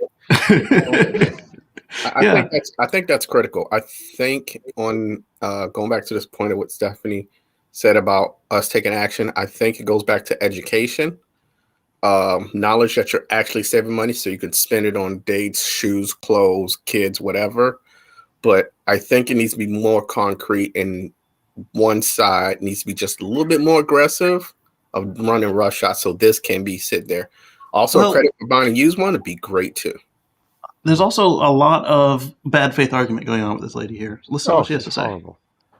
Mr. President, Americans making over $100,000 a year claimed nearly 80% of electric vehicle tax credits in 2016. According to the National Resource Defense Council, a left-wing environmental advocacy group, EVs cost $19,000 more than gas-powered vehicles. My colleagues on the other side of the aisle like to say wealthy Americans should pay their fair share in taxes. Yet they want to expand a tax credit to disproportionately benefit even more people with six-figure salaries. Everyday Americans are living paycheck to paycheck because of the sharp rise in costs due to inflation. But my colleagues on the other side want to subsidize luxury vehicles only the rich can afford, using money from hardworking taxpayers, and my amendment would put a stop to that. It simply prohibits individuals from claiming the tax credit if they make over $100,000 a year or if the car they are buying costs over $40,000. So does she? So she's actively getting Model 3s to sell to lower income people because that's what I'm about to do. Does she get her check from Big Oil before the speech, after the speech, or does she get half and half? Probably half and half. So what Senator Fisher doesn't realize is that yes, $100,000 is a mess of money in Kansas or Nebraska or wherever she's from, but in a lot of the country, that is poverty living. Like you can make over $100,000 working at Google and live in your car because you can't afford a house. But not only that, it's the people who are wealthy who have that 100,000 who can afford to buy a Tesla, buy the Tesla because they're saving the money. They actually understand the concepts. I say that here in Georgia because the no gas tax that's here in Georgia, people are still buying the Teslas. They understand that the no gas. So what Dan means by no gas tax is they have an extra tax rider for folks that don't burn gas. Yeah, but I'm sorry. Yes, but Oh, go ahead. Sorry. They still budget. They understand the money well enough that the amount of much money they spent on maintenance and gas, they can take the hit for that no gas tax. So if the no gas tax is anywhere between $300 to $500, they know that they have spent at least $3,000 on maintenance and gas alone. So that number works for them. So the wealthy are there for a reason. You don't cut the hit off of something else because you're blaming the wealthy for something. Her speech. They want to vilify. They want us versus them. So if they realize if you are mad at the rich people, then you can't be mad at them for what they're doing. Well, but I think we have to. When we're having this conversation now, we shouldn't be saying that if you make over 100,000 that you're rich or wealthy. Like we need to not add that language because I'm sorry, I live in Portland, Oregon. You make $100,000 in Portland, Oregon. Number one, you're going to be hard pressed to find a house, let alone afford a Tesla or something else. Like you have to be like, unless you're talking about that's a regional thing. And that's what. But large regions, like outside of her office, there's people who can't afford a house at $100,000. But not only is that a regional thing, you have to understand the other part too of it. When people say the wealthy need to pay their fair share of taxes, they're not talking about people that make $100,000. The people that make $100,000 pay their taxes. They pay the taxes before they get their paycheck. It's the people that are making $1 million multiple hundreds of that thousands aren't paying the taxes that have all the loopholes. But that we all are subsidizing that for, and none of that. Exactly. Jeff Hu paid zero taxes last year. So we're not We're talking about Jeff Hu and Billy Gates and all the other super wealthy people. And Elon. Elon's a unique situation, but he's up in there. We're talking about the people that make the biggest, those 1%ers. We're not talking about the people that make $100,000. The other thing you have to think about is also the way that they do the rebate. If you don't have the tax liability, you're not going to get the full benefit. And so if they restructured it and did it as a rebate, people who don't have a high enough income to have the tax liability are going to be able to take full advantage. But the way that it is right now, you want to cap it out. So like at 40,000, cap it out at 100,000 income. You're basically saying we don't want anybody. We don't want to pay it back. Right. Once you get your standard deduction, 5 kids, you are poor. I don't care where you live, $100,000 and you got 5 kids. Like it's not taking into consideration anything. I do think that if they want to put a cap on income, fine. If they want to put a cap on the cost of the car, if you're buying a car like Casey's pimped out Model X, maybe you shouldn't get it. Although I think the point that they should they can't put a cap. They should just give me a discount. Just give me a discount. They shouldn't put a cap on income, and they shouldn't put a cap on the price of the car. This is still new technology. These companies, right? But if somebody's out there getting an FF91 at $400,000, I mean. I can see the backlash on it. But she's still using old school FUD to push. He's going to be buying something else at that same price point that is probably an ICE car. So give him a little bit of an incentive so that if the ultimate goal is to get rid of ICE and have more people drive, then it shouldn't matter how much their income is or the cost of the car, except that it's taxpayer dollars. And so I feel like I'm okay with an income limit. even if that cuts me off, but it can't be 100,000. Like, Right. like you have colleges that literally are saying, like Stanford, Harvard, Yale, colleges that are literally saying, if your parents make under $150,000 a year, you can go to college for free because we understand they can't afford to send you to college. If it's $150,000 that these universities are saying you can't afford to send your kids to college, then why is our government saying that $100,000? Oh, you're wealthy, you're rich. You Not only that, government, the stimulus money that they Her, gave yeah. was for people that made 150 or less when they did the stimulus checks. So And it went right back. If 150 was good enough for the stimulus checks, how is that not good enough for the EV incentive? Exactly, and then a $40,000 car after taxes that cuts out almost all of the market, because you're looking at a Model 3 Standard Range Plus with no options and a Chevy Bolt, and that's it. Everything else is $50,000. That's the point. Cars. That's the crazy thing. That's the point that I'm getting at, is that you need to incentivize people with higher incomes to choose an EV over the gas car, because these companies that are making these cars, they need to be able to make a profit right now. They can't do it on the lower price cars. And then a $40,000 EV, most of the money is going into the battery. And people don't care about batteries. They care about getting in the car. Is my radio nice? Is my interior nice? And when they see that they can get a comparable gas car for $10,000, $15,000 cheaper, that's what they're going to do. So they need to be able to get an EV that's a nice car that can get them the good range, that looks and feels as good as a gas car. But you just can't do it for $40,000. Gas cars. At $40K, that won't get you very many gas cars that can hold a family with any options on it. You're looking at cloth seats and crank windows. But I mean, if you can hold your family. You're looking at like I see a lot of the Tiburon is super hot now. And that's going to be an SUV. That's a 7-seater, and that's like right around $40K. But you compare that to a Model Y, which is $50K, and it's going to be a little bit smaller inside and not the same range. The Tahoe is $60K with cloth seats. But that's but I had to argue with my cousin. My cousin just bought. I was so mad at him. He bought his wife a Buick. Was the not the Navigator, the one, the smaller one. Because he said he just which one? The Enclave? Not the no, it's a Buick. No, the Lincoln. The Lincoln. I'm sorry, the Lincoln.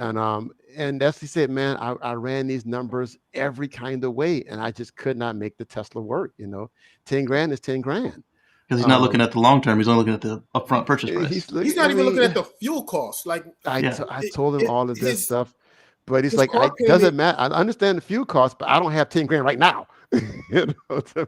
But that also brings up a point to what Steph was saying. Like my friends, financing the vehicle, he might not have $10,000 right now. But if he's financing the vehicle, then he's not paying the whole $10,000 right now. He's paying it monthly over time. And if you're paying it monthly over time, if you look at the amount of money that you're paying for fuel, versus that makes sense. But we for some people, right? that monthly cost, that monthly payment going from $350 to $520 is just too much. But if they had a rebate for them that'll make it similar, then it'll work. The max. Omar, I said the same thing when I was listening to that lawmaker. I was just like, you don't know how many cars you're actually selling. If some people knew, like the Bolt is just easy, and what you do when you do that, and I agree with DeWalt. Once you do that, you're flooding the secondary market for people to grab those cars.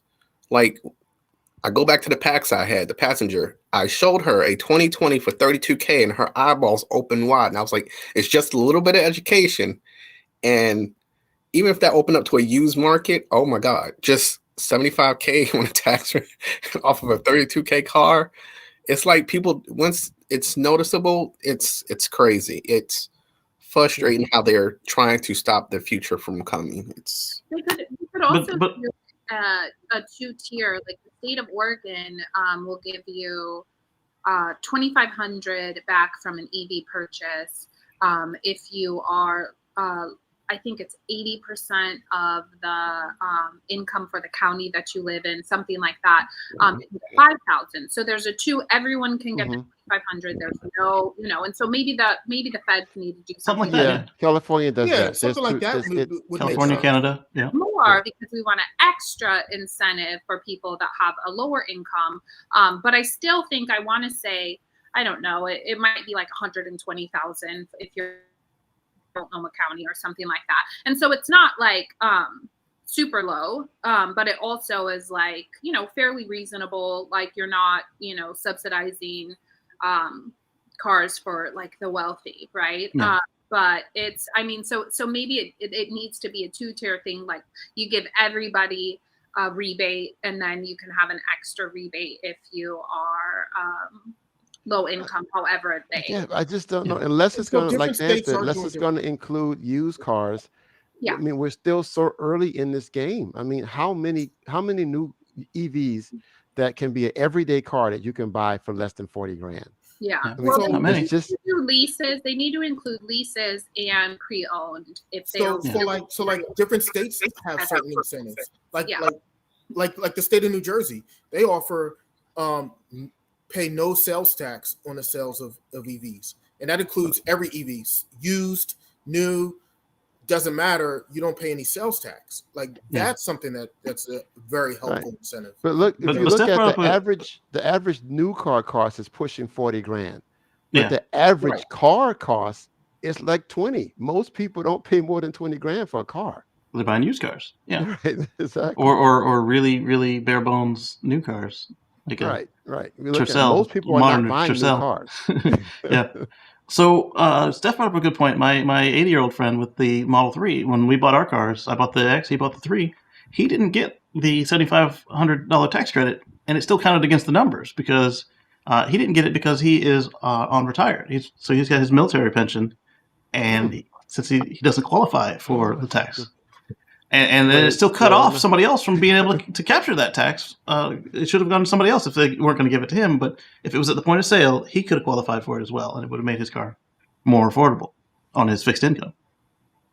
I didn't think about that. That people who don't qualify for the tax credit is still counted against Tesla as a vehicle sale. Yeah, and as Trent's saying, most people who will not get much rebate for people who earn less than 100K. So I think that's what this lady is trying to do. Is she doesn't want to pay the fee at all. She doesn't want us to go EV. So if you don't make enough income to get the rebate, then she doesn't have to pay the rebate. And if you make too much for her, then you don't have to get you can't get the rebate. And the weird thing is, even if you can pay that much to get the rebate, you're spending more money on taxes to pay her salary. Like, which let me see something real quick. Let me mute myself real quick while I talk to the box. It's just weird to actually see that. You're going to get a $7,500 rebate money together. In California, you're still going to spend $7,000 in taxes on an $8,000 car. Salary of $174,000 US. More than 100,000, huh? Wait, 174,000, she says. Yeah, but we still got companies. Healthcare for the rest of her life. She does, but I'm saying, like, you know, she thinks she's wealthy. Right. But you've got Lucy. She's one of she's the enemy. Oh, you should get your pitchforks out on her. She's one of them rich fat cats. All those speeches for Alec and for all of the, like, I'm sure she's lining up speeches and she's getting that Alec money for sure. Yeah. So she'll be wealthy. She'll be like Paul Ryan, who was making $174,000 for 10 years, and now he's worth $10 million. Mm-hmm. That math don't add up. Right. And see, and that's what I think the people need to understand. Trace the money, follow the money, and they need to understand past, like, the entertainment culture. When we're tracking things, we don't forget things. I think people need to go into our representatives and track the same things, follow their money, follow what happens with them, so that we understand just how, when they say things, how it doesn't make sense, and be able to call them out for it. The only person I know that does that within the political system is AOC and her crew, because they will throw out facts and then they just have to lay down for it. But go ahead, Casey. So it looks like the Hummer is not the only GM that will have four-wheel steering. Well, not just the Hummer, but it looks like the Hummer and the Cybertruck won't be the only pickup trucks that can do four-wheel steering. Chevy is teasing this video here. It's got music, sorry.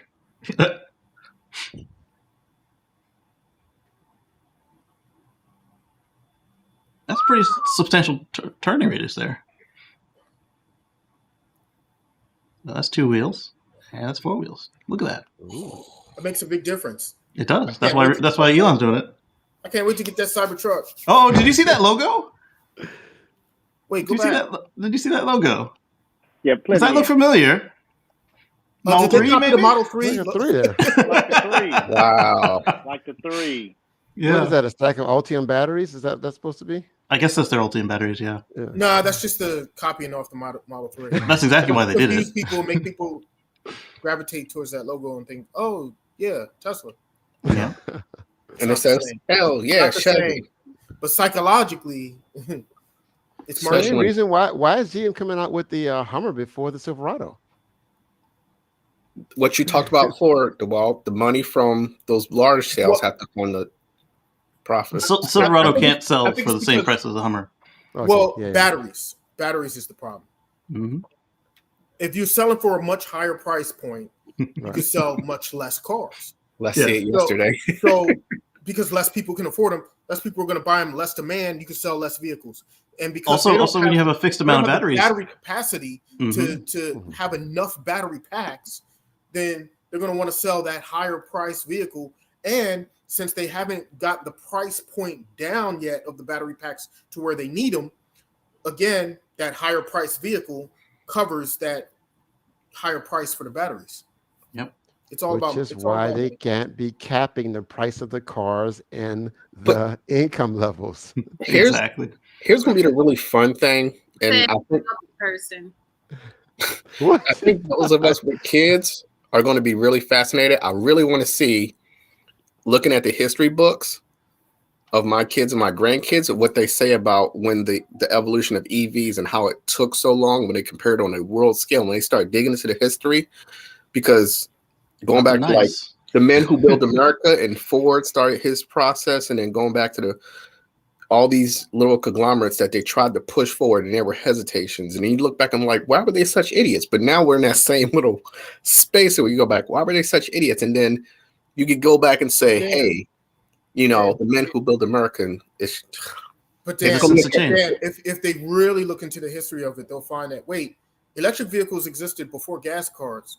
Like, Yeah, before. They like originally electric vehicles was a thing first, but then So here's another cool thing about that is somehow gas won out. Well, because the battery technology wasn't there, you know. Well, that was part of it. But here's another thing: there was no guarantee that you'd get to a town and there would be a gas station, but there was guarantee you'd be able to find electricity. So the electric cars were the preferred cars for long distance travel in the U.S. in the beginning. Well, they marketed them to men. They said that you know, women can't crank these things. This is a manly car, and they actually made the fact that they break down a lot as a plus. A real man can learn how to fix this. So, Yep. And then they also, at the same token, they were marketing the EVs to women almost exclusively, and so the manly men back then. I'm just going to be fascinated in like 50 years' times where they talk about this, and they're going to talk bad about us. We're going to be mentioning like Elon up there with Ford, like 100 years previously, and I find it a fascinating case study that Ford is trying to catch or beat Elon now, but Elon's like, "Welcome to the club," and it's that to see that.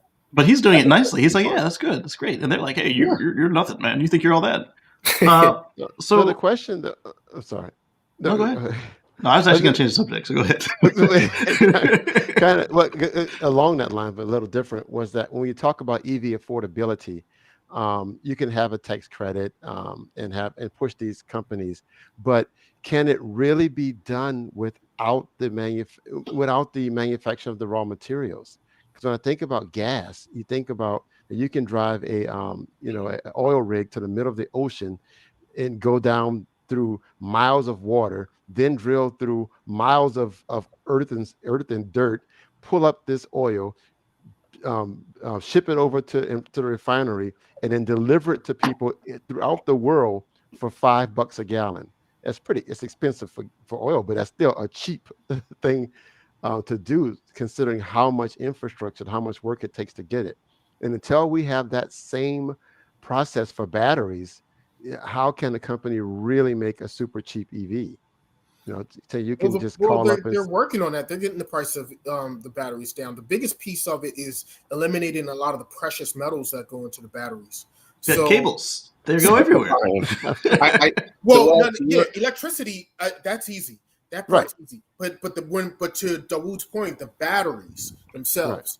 Yeah. Now, that's the part that they've been working on. And that here's the thing: we've only been really, really seriously hardcore about working on battery technology for a short period of time. For the longest time, we were like, "Oh, it's good enough."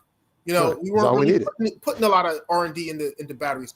Now we've been really, in the scheme of things, if you look at it, for a short period of time working on it, and the batteries have been significantly improving in the energy density and in the price point.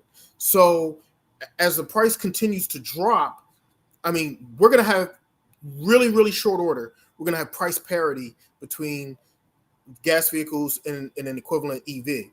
And then it's going to go the opposite direction, and you're going to have EVs are going to be way cheaper to build than gas vehicles are. And at that point, that's going to be the tipping point where you're just going to see gas vehicles pretty much go away. But that goes back to your point, is how people don't like change and they like to do things the way they've been doing it. And when they see that incentive, I need a new car, the gas car is 40,000, the EV is 30,000. Let me try this EV. Right. And so between now and then, that's why we're pushing for the EV incentives, because that bridges that gap between now and that point. Right. But then there also has to be the government pressure to make these companies do that research. So as the headline says, Tesla Model 3 is the first EV priced on par with ICE equivalents. How about that? How about that? We've done it. Well, yeah, so if you look at you were just holding that for us to stop talking. I got the answer. Series, or the Audi A4. Oh, there you go, right there. Your chart. There you go. I'm going to shut up now. This is just bananas. It's I mean, it's quite on par. There's nothing else about it. And obviously, if you want more range, you have to pay more, but for the standard range, you're all there. That note at the bottom, the other EVs, once they hit the secondary market, you can cut almost that 10 at 20 grand off in half. That's true. And still get us Purcell, our friend Purcell. His car is just, you could change out the MCU and it'll be just as good as a 2020.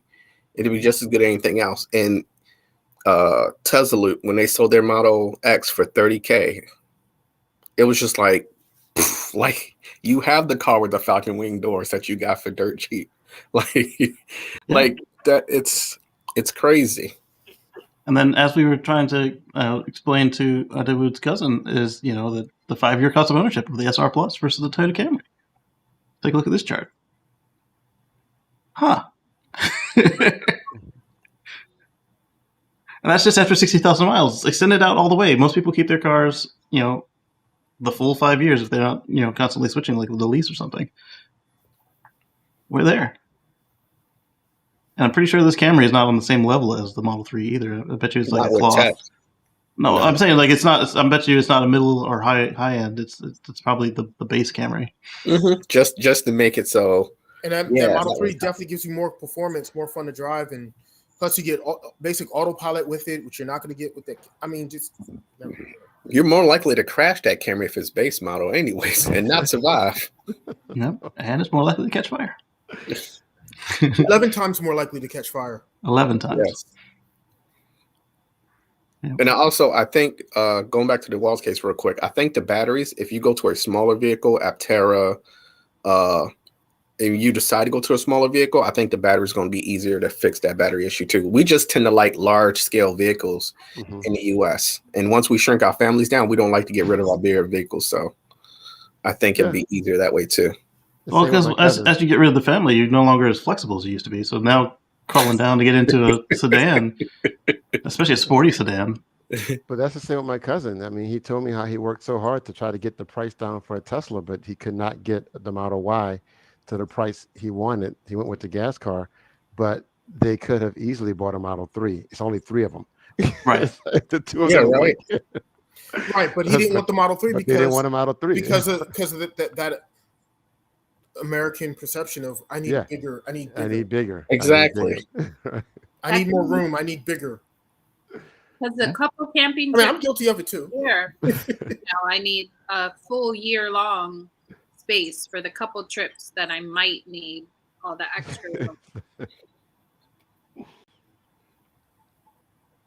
So that battery recycling process we talked about earlier, the 92% efficient one, it reportedly produces no waste. How about that? 100% of the battery scraps are recycled and nothing ends up in the landfill. Wait a minute. Wait a minute. 92%. That's Tesla saying that. That sounds like I thought it was 92%. Now it's 100%. Right. No. 92% efficient. So you get 92% of the elements back, but none of it goes to the landfill. So what? The other 8%. What happens to the other 8%? It might burn up.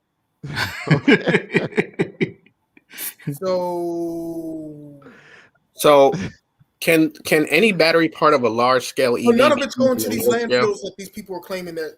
Right, that was their whole argument: is you're just throwing away the batteries. No, these aren't double A's, baby. This works 100% of the time, 92% of the time. No, they get back 92% of what they put in, but none of it goes to the landfill. That 8%, will that 8% go to the landfill? No, none of it. Okay, so that 8% will go for smaller batteries or for any other extra parts? No, it's waste. It's waste. So you might make the battery cell casing out of it. You might make the pack out of it. It's just not going into making productive battery anymore. That 8%. And it's still being used in some form. So even the waste that can't go back into the battery is being used in a different format. So there's no waste. Or some of it might be burned up. Yes, don't forget stuff burns. It's probably waste just not going to a landfill. It might be into the atmosphere. Yeah. Well, hopefully they got good scrubbers on it. I'm confused because if it's not waste, then shouldn't it be 100 and 100? Well, I'm thinking of it like this. Maybe this might be an inaccurate thing, but think of like eating so much food from a restaurant. You can only give so much away. Now, if I get so much food from a restaurant because I'm working there for free and I can't eat it all, if I put it into a compost pile, then I'm still taking that waste and using it for something different. And then the compost pile goes back into my garden to get whatever food I need out of it. And then you wouldn't consider that waste. Right. So what Dan is saying is that the 92% is probably going back into being able to make new batteries out of it. Yeah. Whereas the other 8%, you're not using it to make new batteries anymore, but it's also not going to a landfill. Right. Like it might not be battery grade anymore. So you can make cable out of it instead of maybe you make something else out of it. All my food scraps get tossed into the wood line, so it doesn't go into a landfill. But that's a waste. But it gets tossed into the wood line, so it can biodegrade back down. So I'm assuming that's where my 8%, if that is an accurate description, my 8% is going back into the nature. So what they're saying is that 8% is just getting used for something else. Right. You're feeding the wildlife or whatever. But in this case, that 92% is going back into making new batteries out of the old batteries. Or my example, whereas making that new other food. 8% is now being used for something else. So this guy makes a good point. He says, for example, aluminum contaminated with a little zinc might not be separated, but it makes perfectly good beer cans. Which can later get recycled and make more beer cans. And make more beer cans and keep making more beer cans. Or whatever else we want to use them for. Whatever. Yeah. Like science experiments, those little machines that look crazy in somebody's yard and sell for art. I mean, it's repurposed, so it's reused, and that's exciting. The point of the whole thing is it's not going to a landfill. It's not just being wasteful, which totally makes sense because if the battery packs cost so much money, why would you throw money away? Yep. Throw it into the ground. Speaking of not going to the landfill, this Kia concept vehicle was slated for destruction, and it's been saved. Why were they going to destroy it? It was a prototype. You can't keep prototypes. Put it in a collection. Give it to Jay Leno. Something that you can do. In a museum. Yeah. Something that you can do. It's like destroying the first Cybertruck. I mean, the windows are gone, but still. Actually, they replaced the window already. They already, yeah. That's got solar on top too. Look at this. This is that this symbol is a right there, surfmobile. Casey. Yeah, that's the Kia symbol. It's the new Kia symbol. That's the symbol I've been seeing. Yeah, I saw it on a gas car the other day. So this also plays into what we saw with the Model 3 off-roader. Except this one's beach and the other one was trails. If that trunk was bigger, I would so buy that. It's got a decent trunk if you pull down the seat. Yeah, see, I still got 2 kids and all their gear, so that part. I can't look like a minivan no more. So oh, cool! I like this. Oh, that's dope. I just changed my mind. Look at that! Look at all that room you got for activities. What? Yeah, that's dope. And so there's the stock model. The fun utility vehicle. Right? Oh wait, that name's already taken. It is. So it's supposed to be a one-off concept, and let's see, it should have been crushed. And then how did it not get crushed? I forget. All right, so now it's gonna be displayed. Who saved it? How? I'm not seeing what saved it. I see related video. Well, that's not a very good article. It doesn't tell you how it was saved. They tell you it was this, and now it's that. Surfing and music festival? No, Yeah. that's where it's going at. Well, the headline claims that people saved it, so there we go. Somebody liked the concept car. Right. So Maybe this they is just didn't want to see it crushed and go into a landfill. right. So this is something that I brought up on the Tesla Life and What Drives Us shows. Car and Driver did a test of 16 vehicles and found that 17 vehicles found that all of them allowed you to drive the car with nobody in the seat. They all required different methodology. Some of them needed googly eyes. They rigged up a hockey stick to the brake pedal so they could stop it if they needed to. And when they transitioned to the passenger seat, they did it behind another car that had brought the first car to a stop. So that way, if they kicked the wheel or something, it didn't go careening off the track. And so it wasn't just the Tesla. For the GM Super Cruise, because that only works on specific highways, they had to go and take it to one of the supported highways, and they got the local police to shut down the highway for a couple hours, which I imagine is not inexpensive. So rather than just showing people how to defeat all the safety systems step by step, like our friends at Consumer Reports did, these guys actually did the reporting and found out that it's not just a Tesla problem, and it happens everywhere. That was the point that I was making before. Is like any system can be defeated if you try hard enough and figure out a way.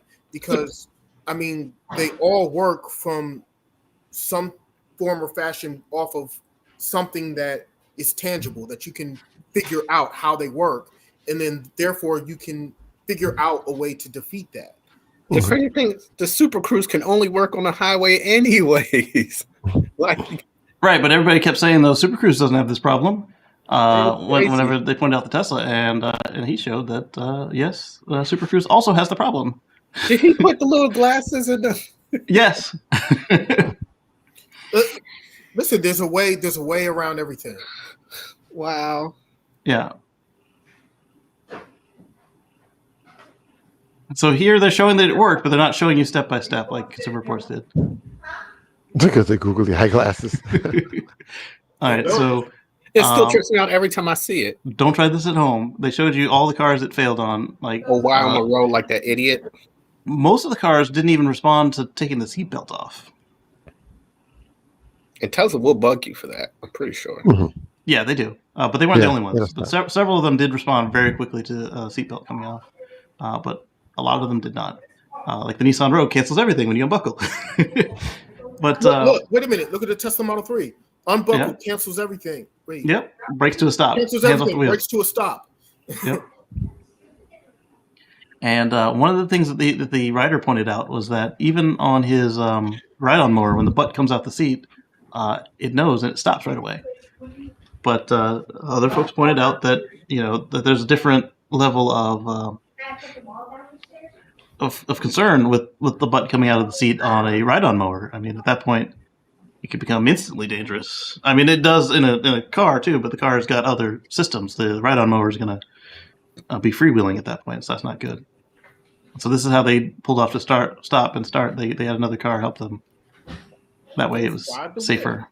Yeah, I like the way they did this, and I like that they took a critical eye to all of them. And even a fair, decent, what do they call it, a scientific experiment. You base moderation, and then you did everything necessary. Yeah. All right, so let's close this one. BYD, I don't know if we talked about it last week or not. The BYD was talking about, or somebody was saying that BYD blade batteries might go into the Chinese Teslas. And BYD says, no. Mm-mm. So that's off the table. They denied it vocally. All right, here's another one we talked about last week that I thought you guys would really enjoy.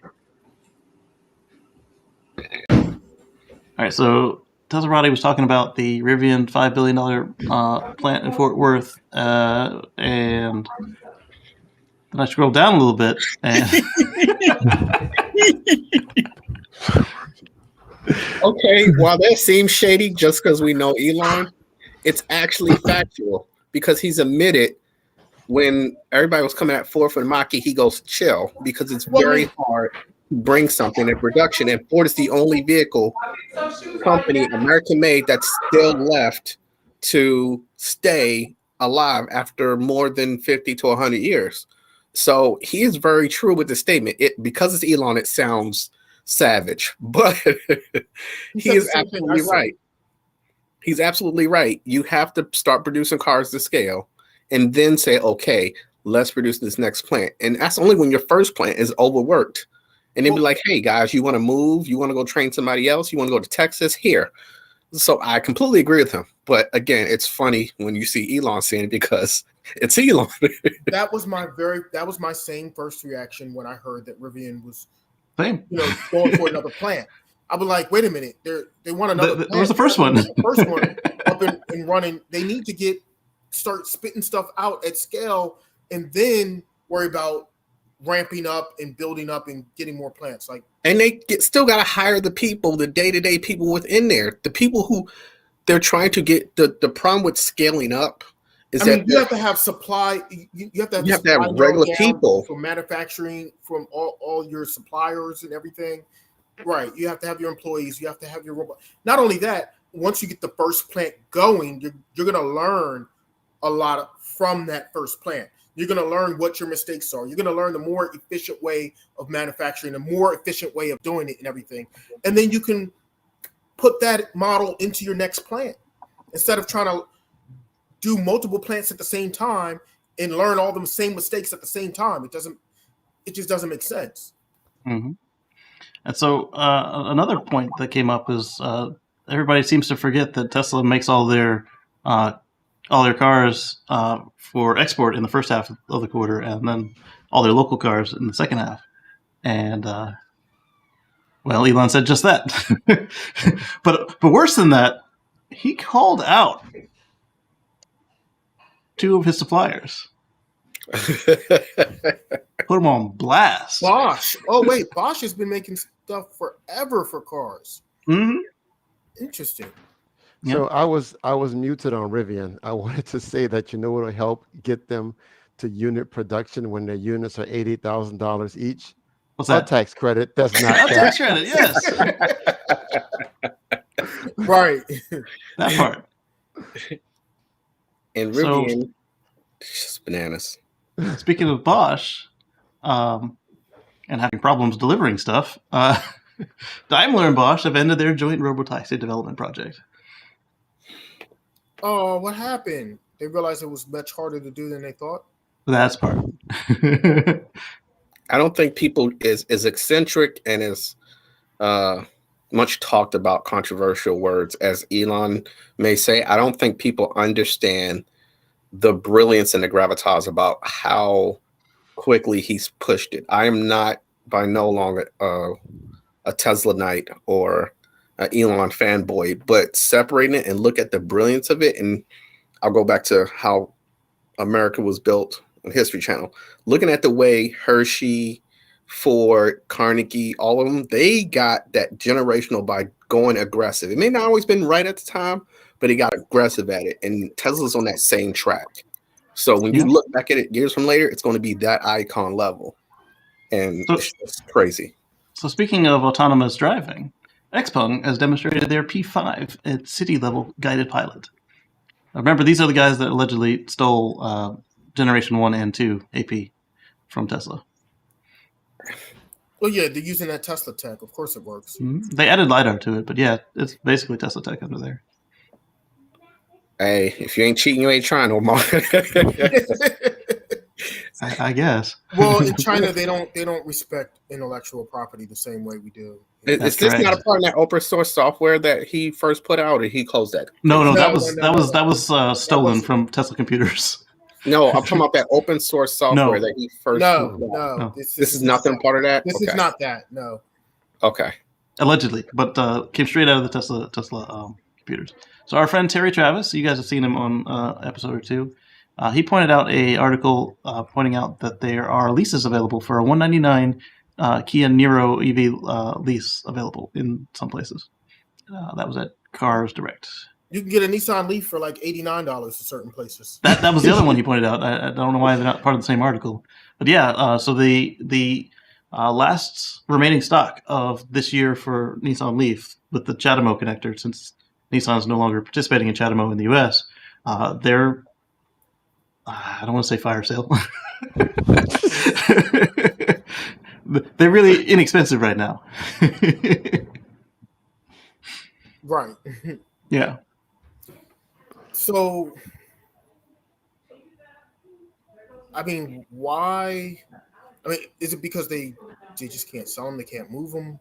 Well, I mean, you're going to be selling a car that can't fast charge in a year outside of California. So, yeah.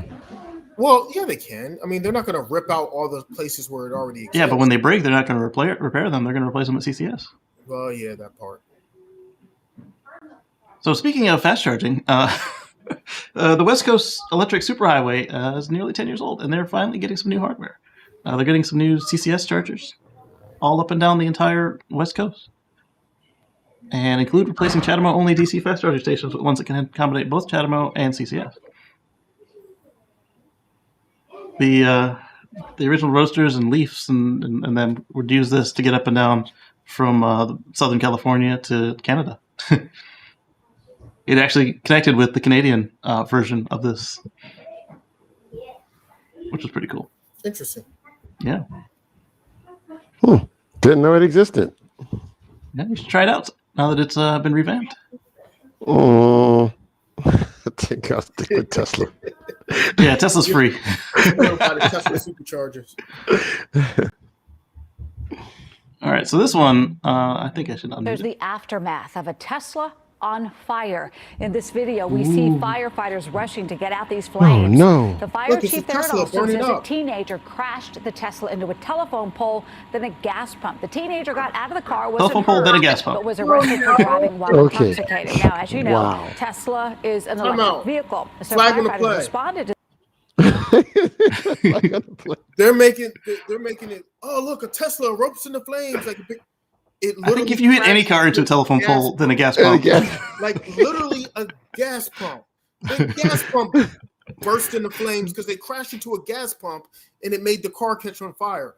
Like that part. They're leaving the part out about the gas pump. They're minimizing the part that it was a gas pump, and they're like trying to accentuate the part that it was a Tesla that burst into flames. Yeah. She went on a kid. Mind you, Tesla's an electric car. Why not car crashes into pole and gas pump and not as an explosion? I mean, what is wrong with the news? Like if it was any other type of car, they would have said, "Oh yeah, a teen driving a car crashed into a gas pump and the car caught on fire." Like they would have, and if they did mention it, they would have barely mentioned what type of car it was. Right. Like,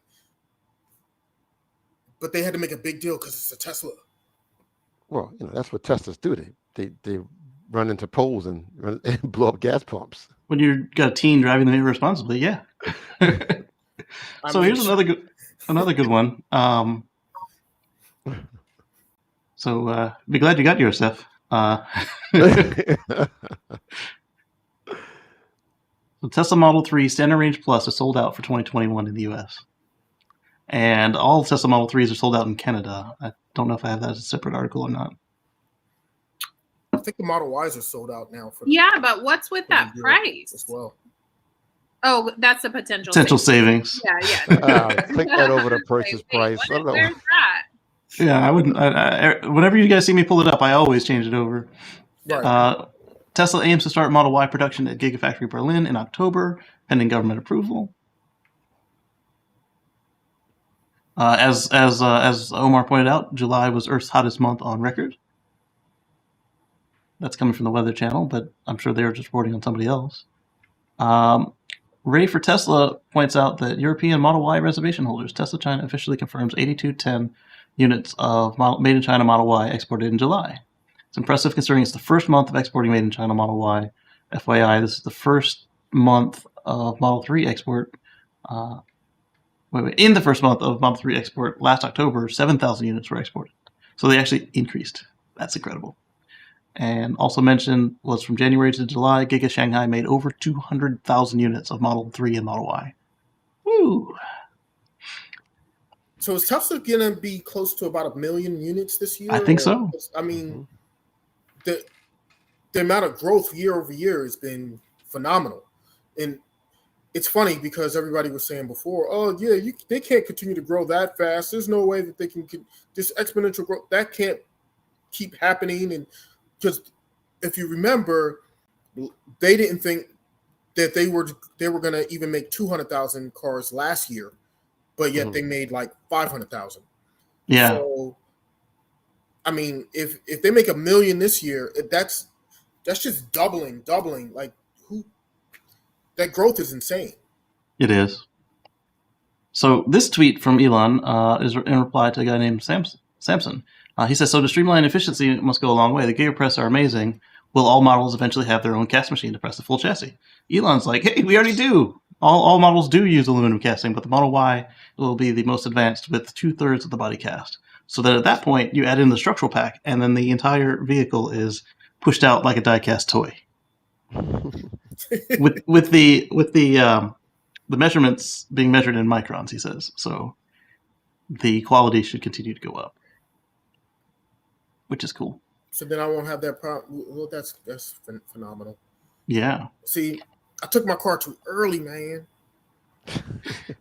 It's never too early. Like you said, get the one you want when you want it. Well, at least I missed that price increase. That part. Mm-hmm. Bring down the price to buy politician 100% by 2030. Yes. Colorado company introduces a camping trailer that charges the Eevee that tows it.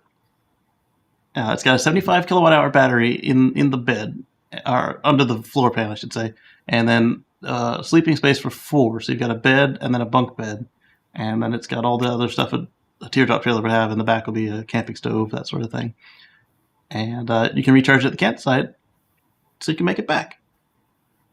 So that way you don't need to stop at a campground. You can stop at any place that doesn't have power. I thought that was pretty cool. And a lot of people are talking about how to get regen and stuff, but I mean, you're towing a lot more weight there. Yes, you're going to use more energy to get there, but you're going to recharge from it, so you're going to make that up. Right, so, and you got an air conditioned camper trailer, so that part. Yeah. Casey, did they say when it's going to be available? I know Stephanie going to order her one. I like it. I didn't see. I'm sorry. That's right. I do like it. Yeah. I want to know what the price going to be, though. The tow was by a X. I don't know if you're going to. It was an S, actually. It was S.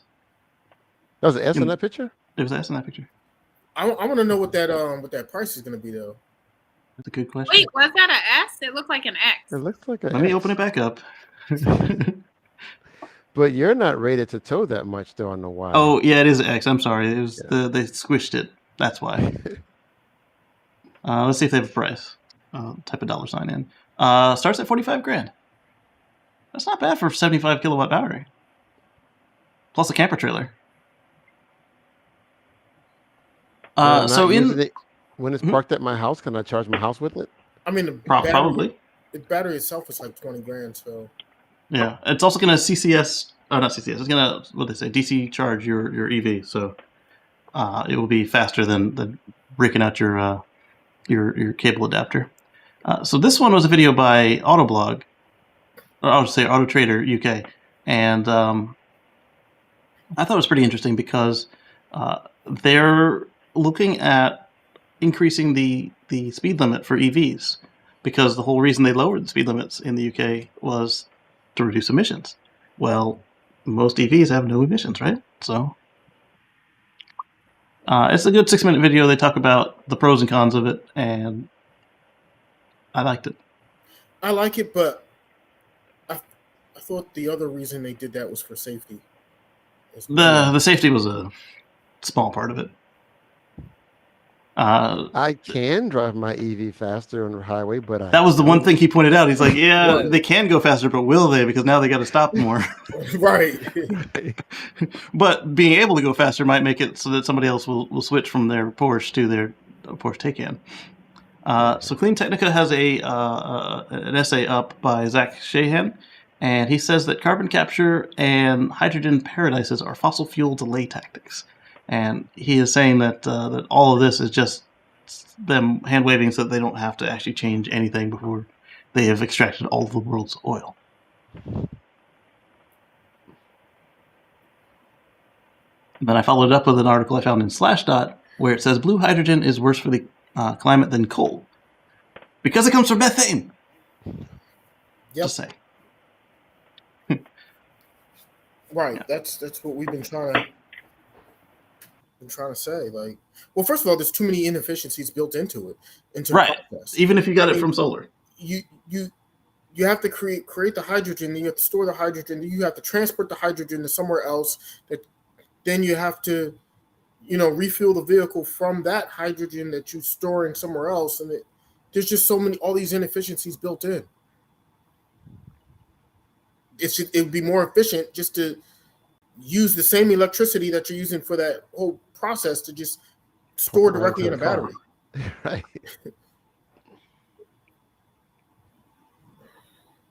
Either Ginger Black and Robert Williams was talking about gas prices. Yes, they are. Woo, they're up there. So Elon liked this article, and it says that SpaceX has submitted their FCC request to operate Starlink during Starship's upcoming ground tests and orbital flight.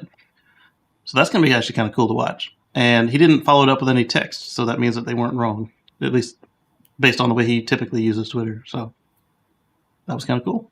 Wait, so they're going to use Starlink to broadcast the signal feed? They might as well, because those ground stations are expensive. And I don't know why not. Yeah. Why not? I thought it was cool. Where's that Dishy McFlatface at? It was on the previous one. It was in like this rough cut hole. It was very easy to see. I don't know if they put any cover over it this time around, but it's probably going to be on the other side from the heat shield, because that will be the side facing the that would make sense. The sky. And then he also liked this one. Incredible render shows how SpaceX plans to catch Starship and Super Heavy rocket with Mechzilla. He made He made minor adjustments. To you can see he had very little input on that one. Normally, he didn't say no. It's the fact that he said anything means that this is very close. But the arms will move faster.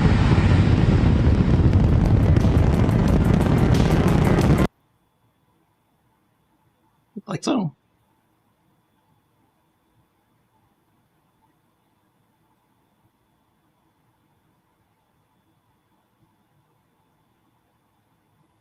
And then he'll pick up the ship. And so with this, when Elon said faster, he just meant that the rate of fall would be faster, so it's going to come in a little more speed to dissipate down the tower.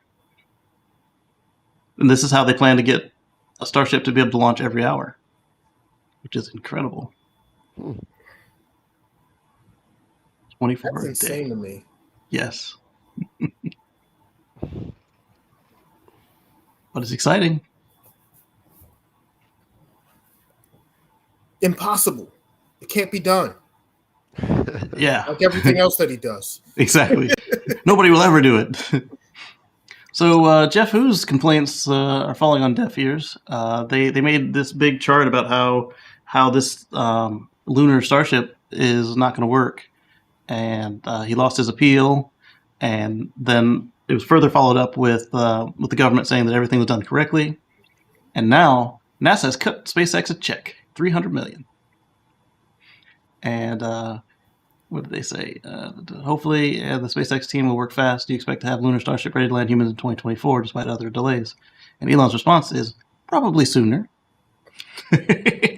He's always, you know what? Him and his super aggressive timelines. Yeah. But we've talked about this. It pushes his teams to be like, dude, stop it. But they get it within like maybe a year later, which is not too bad, because if you get them too much, real quick, there was a Star Trek Lower Decks episode where they had a buffer zone, a buffer time. So they'll say you can do something in 10 minutes, but they'll say 15 so they can relax and do it actual time. Oh, Scotty, yes. Yeah. Go take a look at Lower Decks. There was actually the they workers, did too. Okay. Yeah, the workers will say if a task takes them 10 minutes, they'll say it takes me 15 so that they can relax and do it. Elon's not giving them that extra 5 minutes. He's like, we can do it. He's an engineer too. So. No, because he's like, we can do it in 8. And they're like, God bless it. We said 12 so we can actually just chill and talk about something in the middle of this. Oh, man. Yes, that's what he's doing. So Einride partners with Bridgestone as its exclusive U.S. EV tire supplier. We've seen this a couple times with Bridgestone and Goodyear and Continental making EV-specific tires. More power to them, because if you make a tire that handles with EVs, that means you're not replacing it as often, which means it's better for the environment. And also fuel efficient. Tesla Giga Berlin's public opposition is starting to decline. So all the astroturfers are running out of money or getting bored or both. And then for Marcus here, the Dark Helmet Model S Plaid drives Button Willow for the first time, sets a new record. It finished Button Willow in 1 minute 47 seconds, 0.82 at 112 degrees or 44 degrees Celsius. Wow. Boys, they bad. Yeah. I'll do a sample of the video here. When it was going, man, oh man, it was like violent. That's enough of that.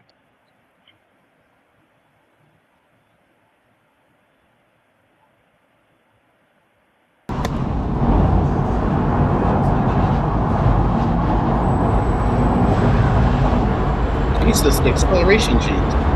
Yes. That's going to be this steering wheel. Proper steering wheel.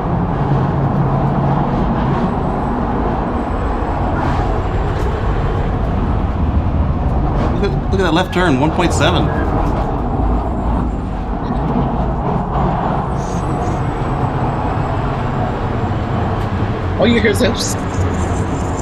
That thing is sick. Yes. Tires complaining a bit. All you hear is wind noise and tires. Yes. And look at all that steering action. Oh my goodness. I applaud this man's hand-eye coordination. He's literally driving faster than his brain process. There's no yes. It's just moves. Like, I don't think he's thinking it through. It's just instinctual now.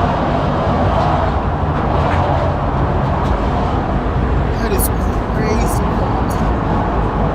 Just the real inside camera is, if NASCAR can go all EV, I'm gonna be amazed. I also want to look at the crashes, but it's gonna be amazed.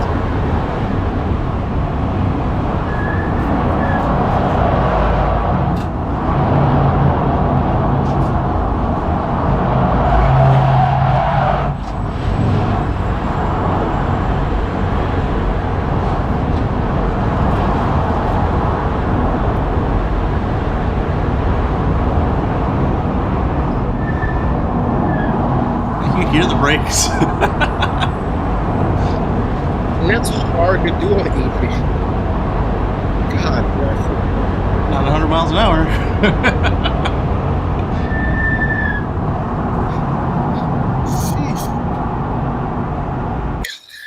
Yes.